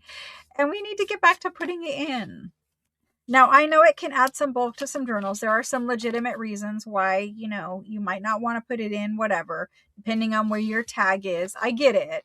But I think a lot of us just don't anymore, because it's one extra step and we have no time. So I think that's the main reason why people aren't doing it. But I do think it's a good thing. All right, so there's that. Those go in there. This one needs a little more ink. There we go. And I will ink the backs of those, but you guys don't need to sit here while I do it. But there's the two. Actually, I do need to ink it because I want to put ribbon in. I do need to ink it, don't I? I'm going to give them a little more ink on the front. That one's actually good. Let's ink the back.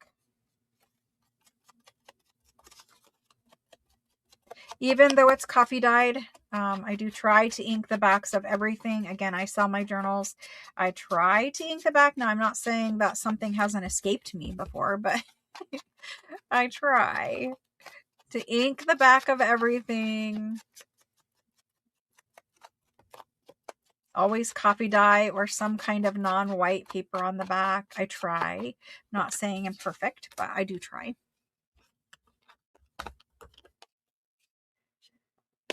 Yeah, Sari Silk is kind of hard to use because it's all fraying and whatever.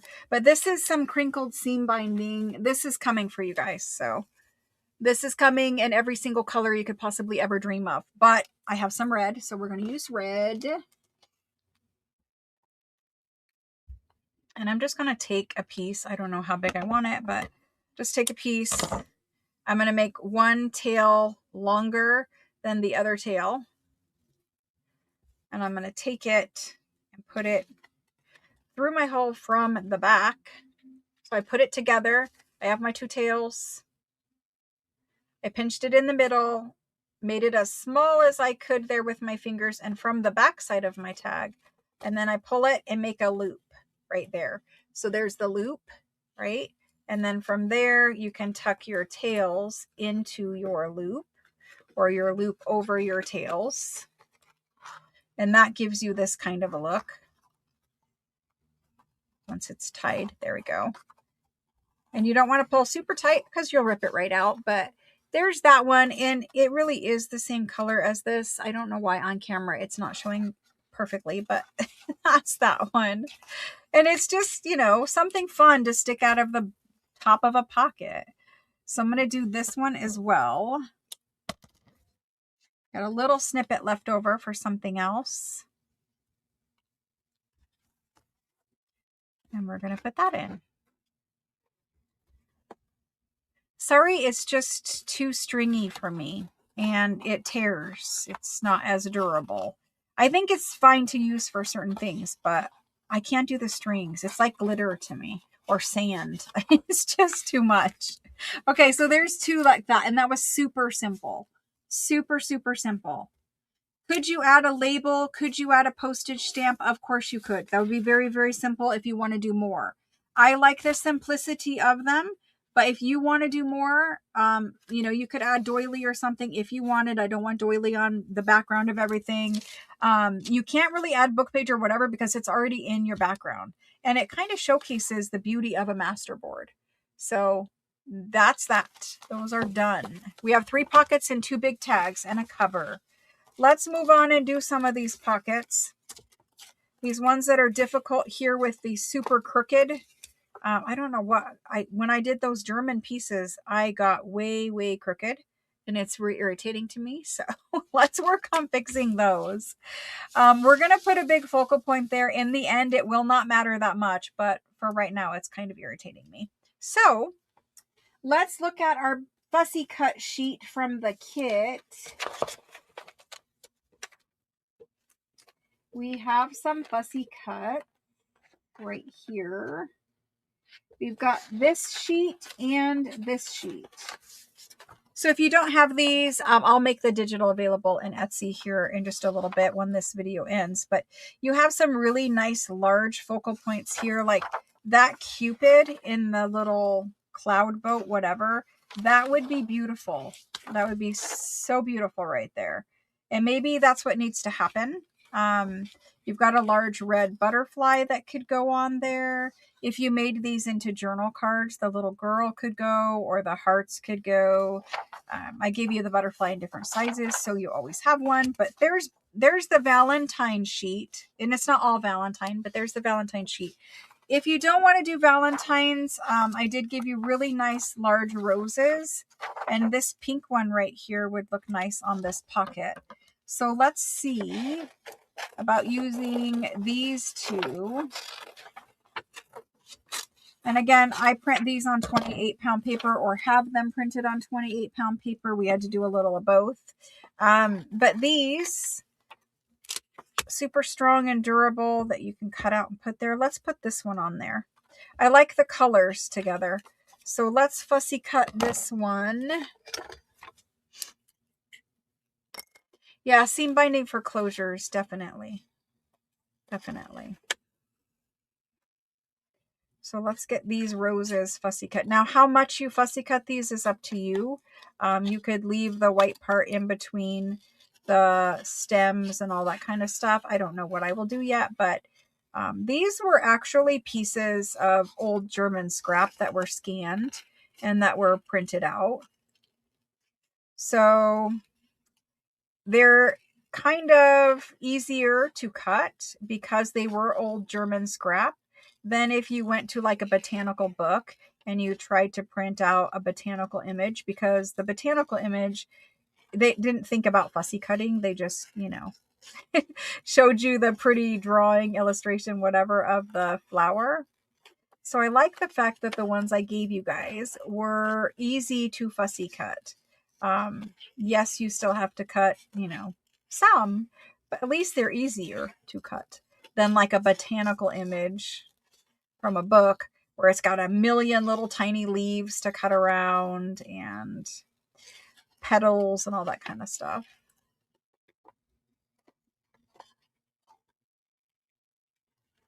So I'm going to cut those a little bit, not all.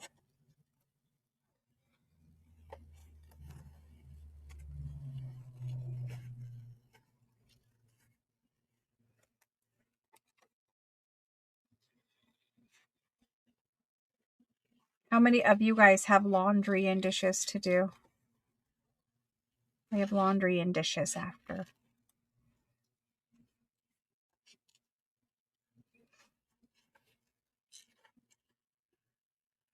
Hey, but after that, I can come back to crafting. I need to make 2 more of everything I made, basically. I mean, you know, we made some things in 3s, like the pockets, but I'll have to come back and make 2 more of everything.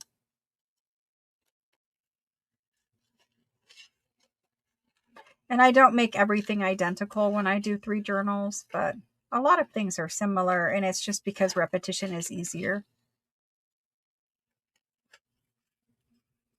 Once you already figure out the formula, it's easy just to keep going with it. There's a little rosebud here at the end. And then we've got the stem to deal with. Okay. So there's white in there that you would have to poke holes to get, and there's white in here that you would have to poke holes to get. I'm going to just try inking it and see how much I like it. Just to cut down the white. The whole thing is going to be inked around the edges anyway.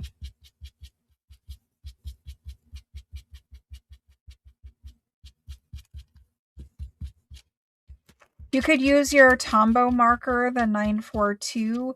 That works really well too. Do I have that in here? I don't have mine in here, so I will not be using it, but you certainly could use it. There's a Tombow marker. It's number 942, and it does cover things quite well. So let's put that on. After it's on the pocket, it blends in pretty well to the vintage paper that's back there. So we just need to decide if we want the pink at the top or if we want the pink at the bottom. And I want the pink at the bottom because I'm going to do a thumb notch right here. So let's do that. I'm not putting anything else on it, nothing behind it. I'm just going with the beauty of the collage masterboard back there.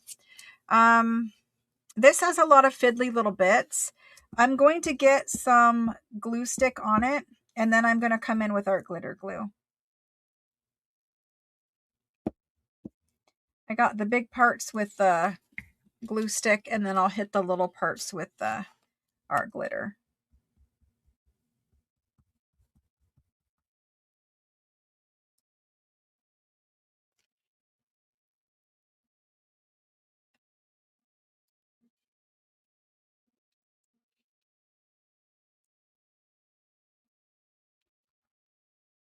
Okay. And we're going to go something like that. So that's just a beautiful rose pocket. Now I'll probably put a label on it. I don't have a label picked out, but I'll probably put a label, and that's really it. So not a whole lot more to be done on that one. Just to give us what it's going to look like, we'll go ahead and do this part.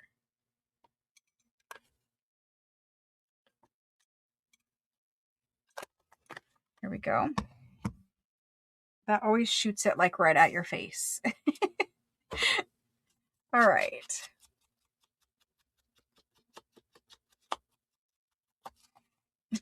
So there's our little rose pocket. And all it's missing is a label and or lace if you want to put lace at the bottom. There's our little rose pocket. And now you really cannot see that German is super crooked. It's a little crooked down there. Yes, you can see, but I'm going to put a little label or something over here. I don't know, but it'll be all right. I'll live with it. So there's one of those from a masterboard. Okay, we've got this one still to go. I could just very simply put the next rose on it. I could. Let's see what else we could do for a pocket though. I don't want to do the same thing. And I do have this little dreamy Valentine. When I put this in your sheet, I knew I was going to put it on a pocket. It's the right shape for a pocket. So I'm going to fussy cut this. It shouldn't take very long. And we're going to stick this guy on that pocket. Now he'll need something in the background more than likely because he's a little fiddly, but we'll see. There's some birds sitting up here at the top. Those little guys, I don't know how I want to fussy cut those yet. So there's that. I hope you guys will all join me on Tuesday. Super fun hanging out with you though on Saturday. First Saturday free crafting class, junk journal making class, whatever you want to call it. First one of the year. Super happy you guys all joined me. I will have to read back through the chat. I have missed 99% of it while I was crafting, but I will read back through the chat. If you guys need anything, you guys know that you can text me. My cell phone number is in the description box, and it's also pinned at the top of the chat box. And if you wanted a kit, that was how you ordered one, was you just sent me a text message. You do not have to have a kit though. You could certainly just use what you have in your craft room. So I'm going to go ahead and get some of that away from the birds there. Tiny, tiny little bit of white. There we go. And this little birdie has the tiniest little bit right there. Okay, so there's that. Let's get that inked and figure out what we want to put behind it. Yep, there's a Facebook group too. Yes, Carol, there sure is. Carol's saying, hey, come join us in the Facebook group. So the Facebook group is also linked in that description box, and it's also pinned at the top of chat box. And if you join the Facebook group, there is a challenge going on right now. We're giving away 2 $50 Amazon gift cards. We pretty much do that every month. And if you enter the challenge, we don't make the challenges hard. We purposely make them easy because I know you guys are busy. You guys have a million things on your plate just like I do. So really the challenge, there's 2. One challenge is just showing us something you made for a junk journal. It doesn't matter if it's a cover. It could be a complete junk journal. It could be a tag, a pocket, a paper clip, or whatever you want it to be, right? And most of us, we've made something for a junk journal. So just show a picture of it. It doesn't have to be something you've made today or this month. It could be something you made 5 years ago. No one cares. We just want to see what you make. So that's the one challenge. And you can enter that challenge every single day throughout the whole entire month of February. So when you enter that challenge, you can make a new post every day of something different that you made for a junk journal, and that qualifies as an entry for that challenge. The other challenge is using scraps. So a masterboard is using scraps, a tag that you collage scraps on, a cluster that you made from scraps, whatever it is that you made from scraps, you could show a picture of that. And you could also show pictures of how you organize your scraps, whether it be plastic bins or Ziploc bags or whatever that you do, and describe your method of organizing your scraps. So the scrap challenge, you post you can post every single day if you want to for the month of February.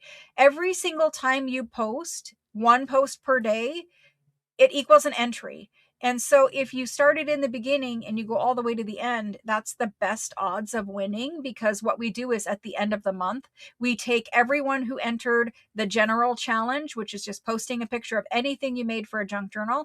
And then we draw from there and we pick one winner from there. We also take everyone who entered the scrap challenge and we take one winner from there, and each person gets a $50 gift card. It is possible to actually win both because there's no exclusion. If you won the general challenge and we draw your name for the scrap challenge, you win both, and it's a $50 gift card per challenge. So really, we're giving away $100 in Amazon gift cards every month. Okay, let me do a couple of things. We're going to put some white doily back there, because it's lacy looking and it needs a little separation. It needs a little bit of separation. I don't know if we want to go this way, like that. I think we do. So let's do that with it. It needed a little separation so that we could see our focal point. And so if you look at it like this, you can see our focal point. But if you take that away, no. So whatever you put back there is what you put back there. I just have doily, so I'm gonna do that. So let's get that glued on. Okay. There's that. And the reason why I ask you guys to post photos is so that other people can see what you make and get inspired. It's great thing to give back to the community that gives us so much, right? We look at other people's posts and that inspires us. So I'm encouraging you guys to be the poster and to, share the things that you've made so that you can give back to the community and inspire others. And everyone is in a different place in their journey of making junk journals, right? So just post, share.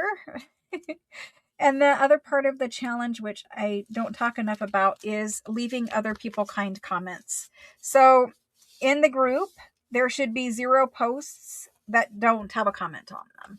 You guys probably see that this group is the kindest group ever, and everyone likes to encourage each other.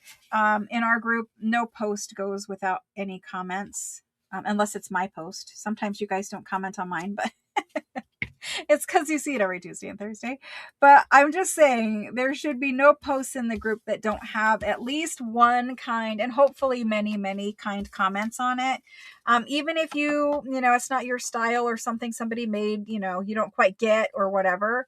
Find something you do like. Maybe you like the color. Maybe you like the arrangement. Maybe you just like pockets, whatever. Just find something kind to say about it. Because not everybody's been making junk journals. This is super gluey. Not everybody's been making junk journals the same amount of time. So some people are brand new and they're just learning, and maybe, to you it's too busy looking or whatever, but that doesn't mean there's anything wrong with it. Just find something you do like, leave them a comment. They need encouragement, oftentimes they're just starting out. And so their style is just, they haven't found it yet. They're still working on finding their style. So anyway, just encourage others, right? Be nice, be kind, encourage others. Our group is not like other groups. Nobody's mean in our group. Our group is very, very kind and encouraging. So there's that. Super gluey. That blue glue will dry back underneath there, and then that will be better. I think I would like lace at the bottom of this one. Lace. Are there rules about AI in the Facebook group? I design both original and AI generated art. Just curious. You can't post anything like that in the group. You can post handmade items that you made for a junk journal, But you can't post digitals, can't promote yourself, can't promote yourself here in my chat either. Your promotion of your products and what you do in your business is on your social media, and I promote mine on mine. So that's kind of the way it works. There are rules, basic rules. You have to post a picture of what you made. It can't be a video. We don't do videos in chat because those can get the whole group in trouble with Facebook if somebody says something or there's copyrighted music or whatever. So no videos, photos only. And then you don't even have to say anything. It could just be a picture of what you made. If you do say stuff, great. If you explain it, great. But no linking or no linking or promoting yourself, basically. Super simple rules. Very, very simple. Okay, so I think I am going to add lace to the bottom of this one. It just looks like it needs some frilly little lace down at the bottom to finish off that Victorian stuff. But you can use AI art. Like if this was AI, you could fussy cut it and use it. Like, I don't care about AI. Like, if you use AI, more power to you. If you hate AI, more power to you. It doesn't matter to me. So I don't have any rules specifically about AI. No. All right, so there's 2 of the 3 pockets that we made, or that we cut out from the master board. Here's the other one. Let's quickly do something with it. I have these 2 little bits of red doily. I don't know if I want to use them, but they're here, and there is red on that pocket. So let's see what else we have.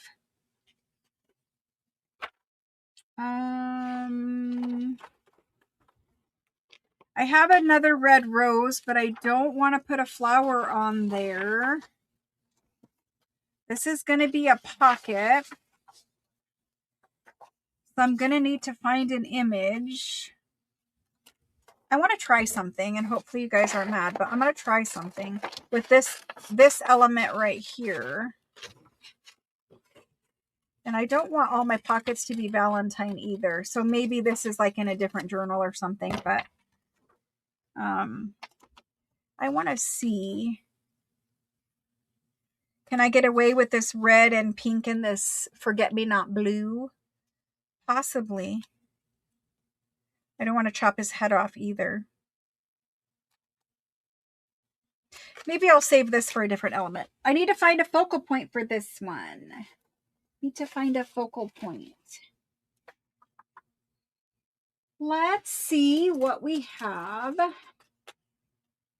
in that. Well, it'll be a flower though. How about a butterfly? Can we put like a butterfly? Let's try that. I have very limited things in here. Talk about limited supplies. I don't have a supply shortage. I have a supply in this room shortage. My craft room, which has all of my supplies, many, many beautiful supplies that you guys have never seen because I can't get them. I can't get to them, are in my other room. I'm just checking. Let me see what is in this pile.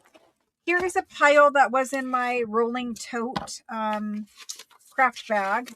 There's labels in there. Labels would be super cute for those. There's labels. There's digitals. This is all different people's stuff. A bird would be great. Let's use a bird. Let's use a bird. There's a cardinal if we wanted to stick with red. Let me pull these bird pages. We'll fussy cut a bird and put a bird on there. But you can see I've got more butterflies down there. I think this is Studio 717. I cannot 100% guarantee that. Obviously, not all of this is Studio 717, but some of it is, I think. I don't know who. I think this might be Ruby and Pearl. I don't know.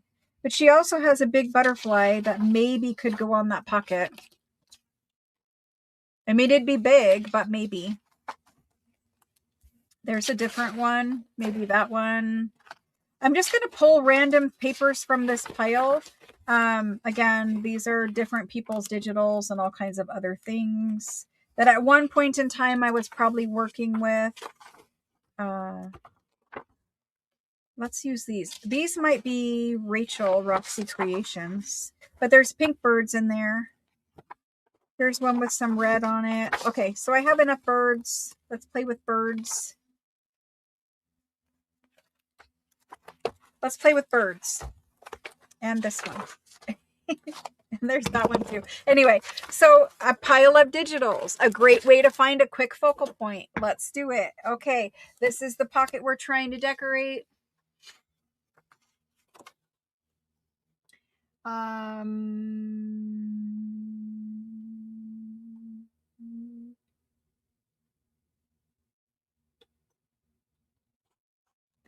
Let's do maybe this guy. Maybe this guy or this guy. If we could get him to fit. I'm going to have to quickly cut these out, but let's put a bird. Now, the bird can't just be floating there. It really, and I shouldn't say this, but it really bothers me when I see a bird floating in the air and he's not standing on anything. My own personal taste, you do you. But I like the birds to be sitting on like a little Tim Holtz piece of ephemera or some kind of little label or something like that. Just because I don't like the birds to be super floating in the air with nothing underneath of them. So let's do those.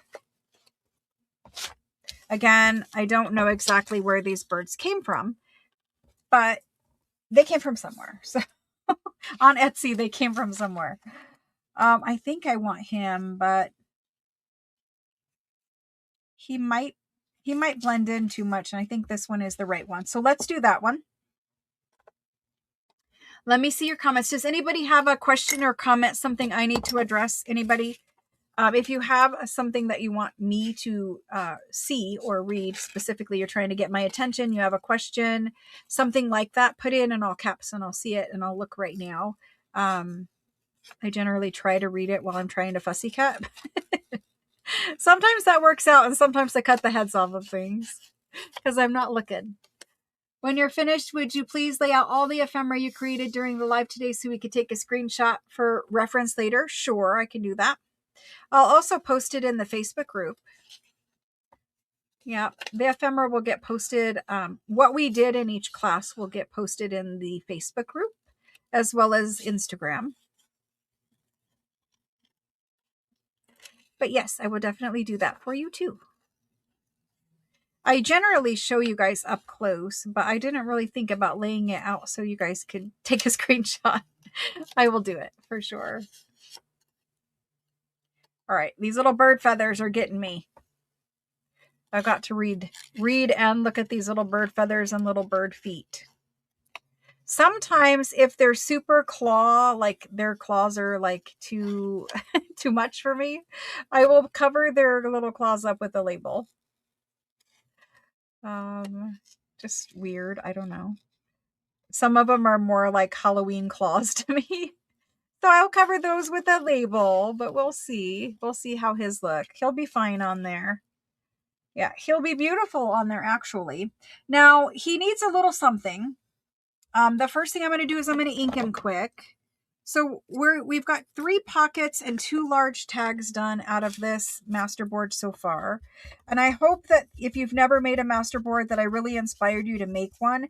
You can see that there is a lot of ephemera that you can get from one masterboard. And a masterboard should not be intimidating. Just have fun with it. Focus on the piles of papers that you pull to make your masterboard out of. That's the most important thing, because if you some people try to make a masterboard out of all the little scraps that they hate and that they can't use for any other thing because they don't look right, whatever. And it's a good way of using up those hard to use scraps. But sometimes if you make a masterboard out of paper you don't like, well, then you're probably not going to like the masterboard when it's done either. So make the masterboard out of papers you like, out of the colors that go with your journal theme. If you're making it for a specific theme, but if you're just making it to decorate stuff later, whatever, then sure, you could use all kinds of random scraps, but try to make it out of paper you like, and then you'll like whenever it's done. Very simple. Okay. Do we want to put this under there? Do we want to put that under? It's okay. I don't really love it. I want something else. So not to that. no to that. Let me see what I have for Tim Holtz ephemera. I don't always use Tim Holtz ephemera, but he does have an awful lot of nice packs that you can find, quick little things to pull out and use. I'll show you guys what I'm using once I figure it out myself. Here's one of my favorite packs. It's a bunch of little labels. I think it's just called number strips. I always buy those. Number strips is a good one. Let's see what we have. We've got this one and we've got this one. My all-time favorite ephemera is the palette ephemera. Remember the big pack of palette ephemera? Again, these were in my craft bag, so I kind of forgot that I had them. But the palette ephemera is so much stuff in there. I can see something already that we can use to layer under this bird.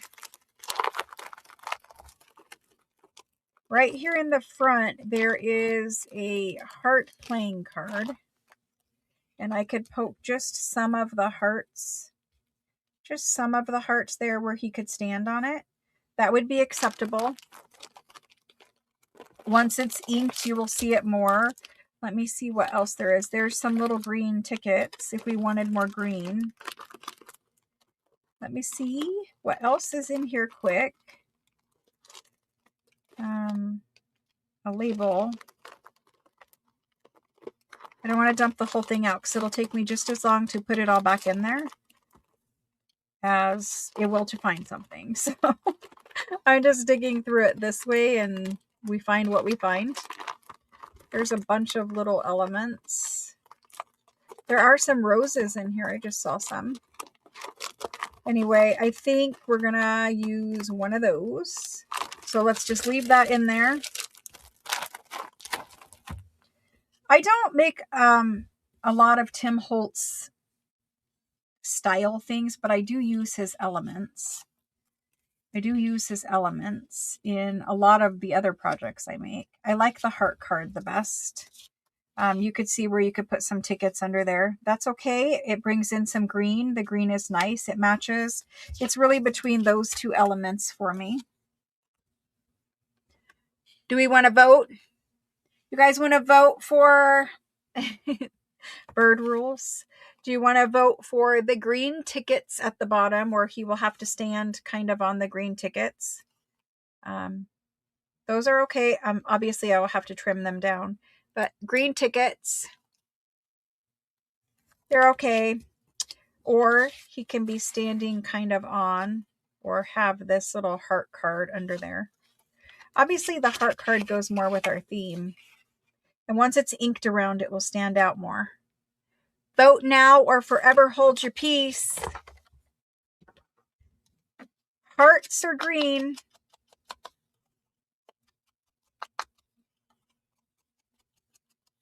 This is from the palette ephemera.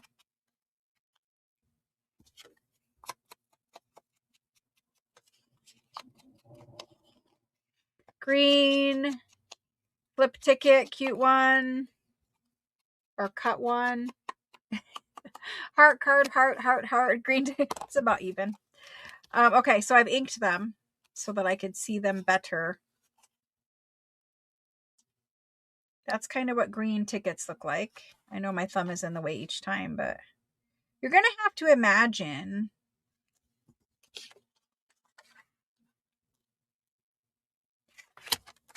Okay, let's do the heart card because because a lot of things in this journal actually have hearts on them, and it's a way of getting like a Valentine but not Valentine look. So I'll use it somewhere in some journal. I don't quite know how far down to glue yet. We're just gonna guess and say I want it there. It's art glitter, so where I put it is where it's going.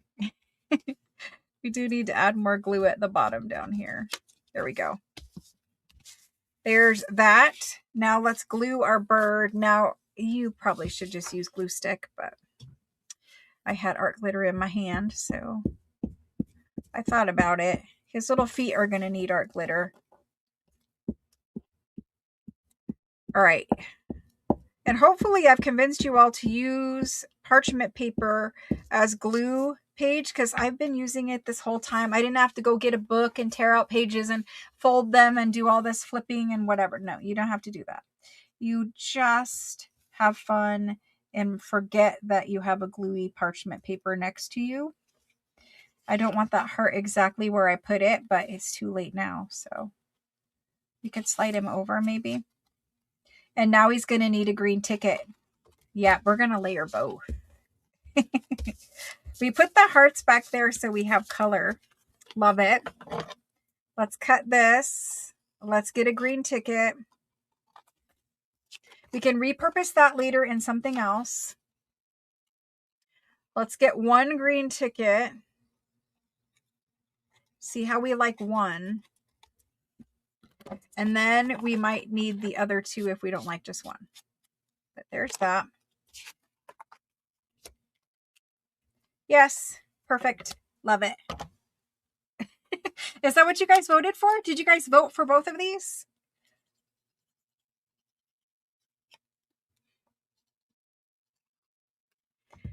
I love it. It's perfect. And now I don't have to see his claw feet. So that makes me happy. That makes me happy. I don't want to see his claw feet. His claw feet have a label over them. I told you if they look too like scary Halloween claws, I can't do it. All right, so guys, we're going to cut this little thumb notch. We're going to ink this. I'm going to show you what we made today because it was a lot. I'm going to go sew around a journal cover because it's dry now. And then we'll talk about next class. We'll talk about the coming week. If you're not subscribed to the channel, now's a good time. Pop out, subscribe to the channel. There is a ton of free, always free, crafting classes happening on this channel. Every Saturday, we'll be making journals together throughout the whole year. Every different theme you can imagine, journal will be made. We've got flip-flop, we've got boho, I don't know what kind, all kinds of journals. Quilty cover journals, fabric cover journals, paper cover journals, all that stuff. Let's move this out of the way. I will clean up my mess just briefly. And then the next class for this journal specifically is next Saturday. And it's 9 a.m. I'm in Arizona, so it's 9 a.m. Arizona time. We did not decorate these. However, these are very easy to decorate. You can pull any type of little flower or whatever and put them, decorate them. These are little tags. This one could be a pocket or a journal card, but we'll decorate those at some point. For now, I'm just going to stack them up and put them together off to the side. This is what we actually did make today. We made our junk journal cover. This is the cover for our Valentine/Rose February journal. So there's that. And of course, you're going to sew a signature in. We're going to do the whole journal start to finish. So we made our cover. We constructed it from scratch and we made it. And then, I mean, we made some really cute little pockets that you could just pop like, oh my gosh. If you don't sew a lace pocket in there, that's pretty fabulous for a pocket in there. I'm loving that. I don't know. But anyway, we made a cute little pocket. So there's that. We made another cute little pocket. This one needs some lace at the bottom, some frilly white lace. Doesn't have to, but it's super cute. And I'll bring the light down here and show you guys these. Let me bring the light down because it's super, super bright. Let's bring the light back to reality. My desk really is this dark orange color. So here, I'll show you because you guys wanted to take a screenshot. You might as well take a good screenshot. So there's the cover. There's the back side of the cover with some paper crumbs on it, but there's the cover. Here's pocket number 1. There's pocket number 2. That's the one I was saying could go right there. Even without the glare. It's super cute. So there's pocket number 2. Okay. Here's pocket number 3. We made it with some roses. Again, it could go there. You could have double roses. Who cares? So there's pocket number 3. Then we made large tags. So if you took this one and you put this one right here and you put this lady in there, like you could see where we're going with it. It's a little collagey, but I don't hate it. It's fine. So there's that and that. Made those. Then we made these 3 pockets. I'm trying to fit it all on camera for you. We made these 3. We made that one. We made that one. And we made that one. I don't know if it fits. I'll try to arrange it better for you. But that's what we made today. And we'll be back next Saturday. And I say we, but it's really just me. I'll be back next Saturday. I'll be back next Saturday. Let me turn this camera back around so I can say goodbye to you all. Thank you so much for joining me. Let's see, where's my cameras? And I usually look like a disaster when I flip the camera back around. Most people don't flip the camera at the end because they know better. So anyway, thanks so much for joining. If you have any questions, you need any help with anything, my text phone number is in the chat box. It's also in the description box below the video if you're watching this video later. The video after the live ends, it will go to a normal video under the live section of my channel. If you want to start at the very beginning, if you came in late, every Saturday, every single Saturday, pretty much throughout the year, we will be doing a free junk journal making class. I'll make ephemera every time and we'll make covers, signatures, decorate it, finish it, closure, whatever it is that we need to make for it, we'll make. So next Saturday, 9 a.m. my time, 11 a.m. Eastern time. The week ahead, every Tuesday and Thursday, I have a live sale on this channel where I sell all the antique books, paper, ledgers, everything pretty much from France. And so Tuesday and Thursdays when I do that, you guys can join for the live sale if you want to. Pick up extra antique ephemera, the ledger pages, the book pages, rag paper if you're looking for that. There's always ephemera packs in the live sales, so you can get a small collection of things to play with in a junk journal. So that's what happens. There's also 365 videos, and it's a series called 365 Junk Journal Ideas. That should be filmed tomorrow and should upload Monday, Wednesday, and Friday of the following week.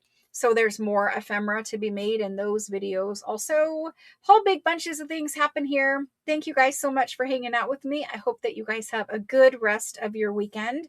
And for many of you, I will see you on Tuesday. If you are not a member of the Facebook group is also linked in the description box below the video. And it's a great Facebook group. It's called Junk Journal Makers. There are people in there that have been making junk journals for 15 years or when junk journals first started. There's people that have been making junk journals forever in there, basically. And there's people who are brand new and they're just learning. And everyone is sharing their knowledge and everyone is encouraging each other in there. So it's a really great, kind Facebook group. If you feel so inclined to jump over and join that Facebook group, I'll be over there shortly to post pictures of what we just made. And I thank you guys again for hanging out. See you guys again soon. Bye, guys.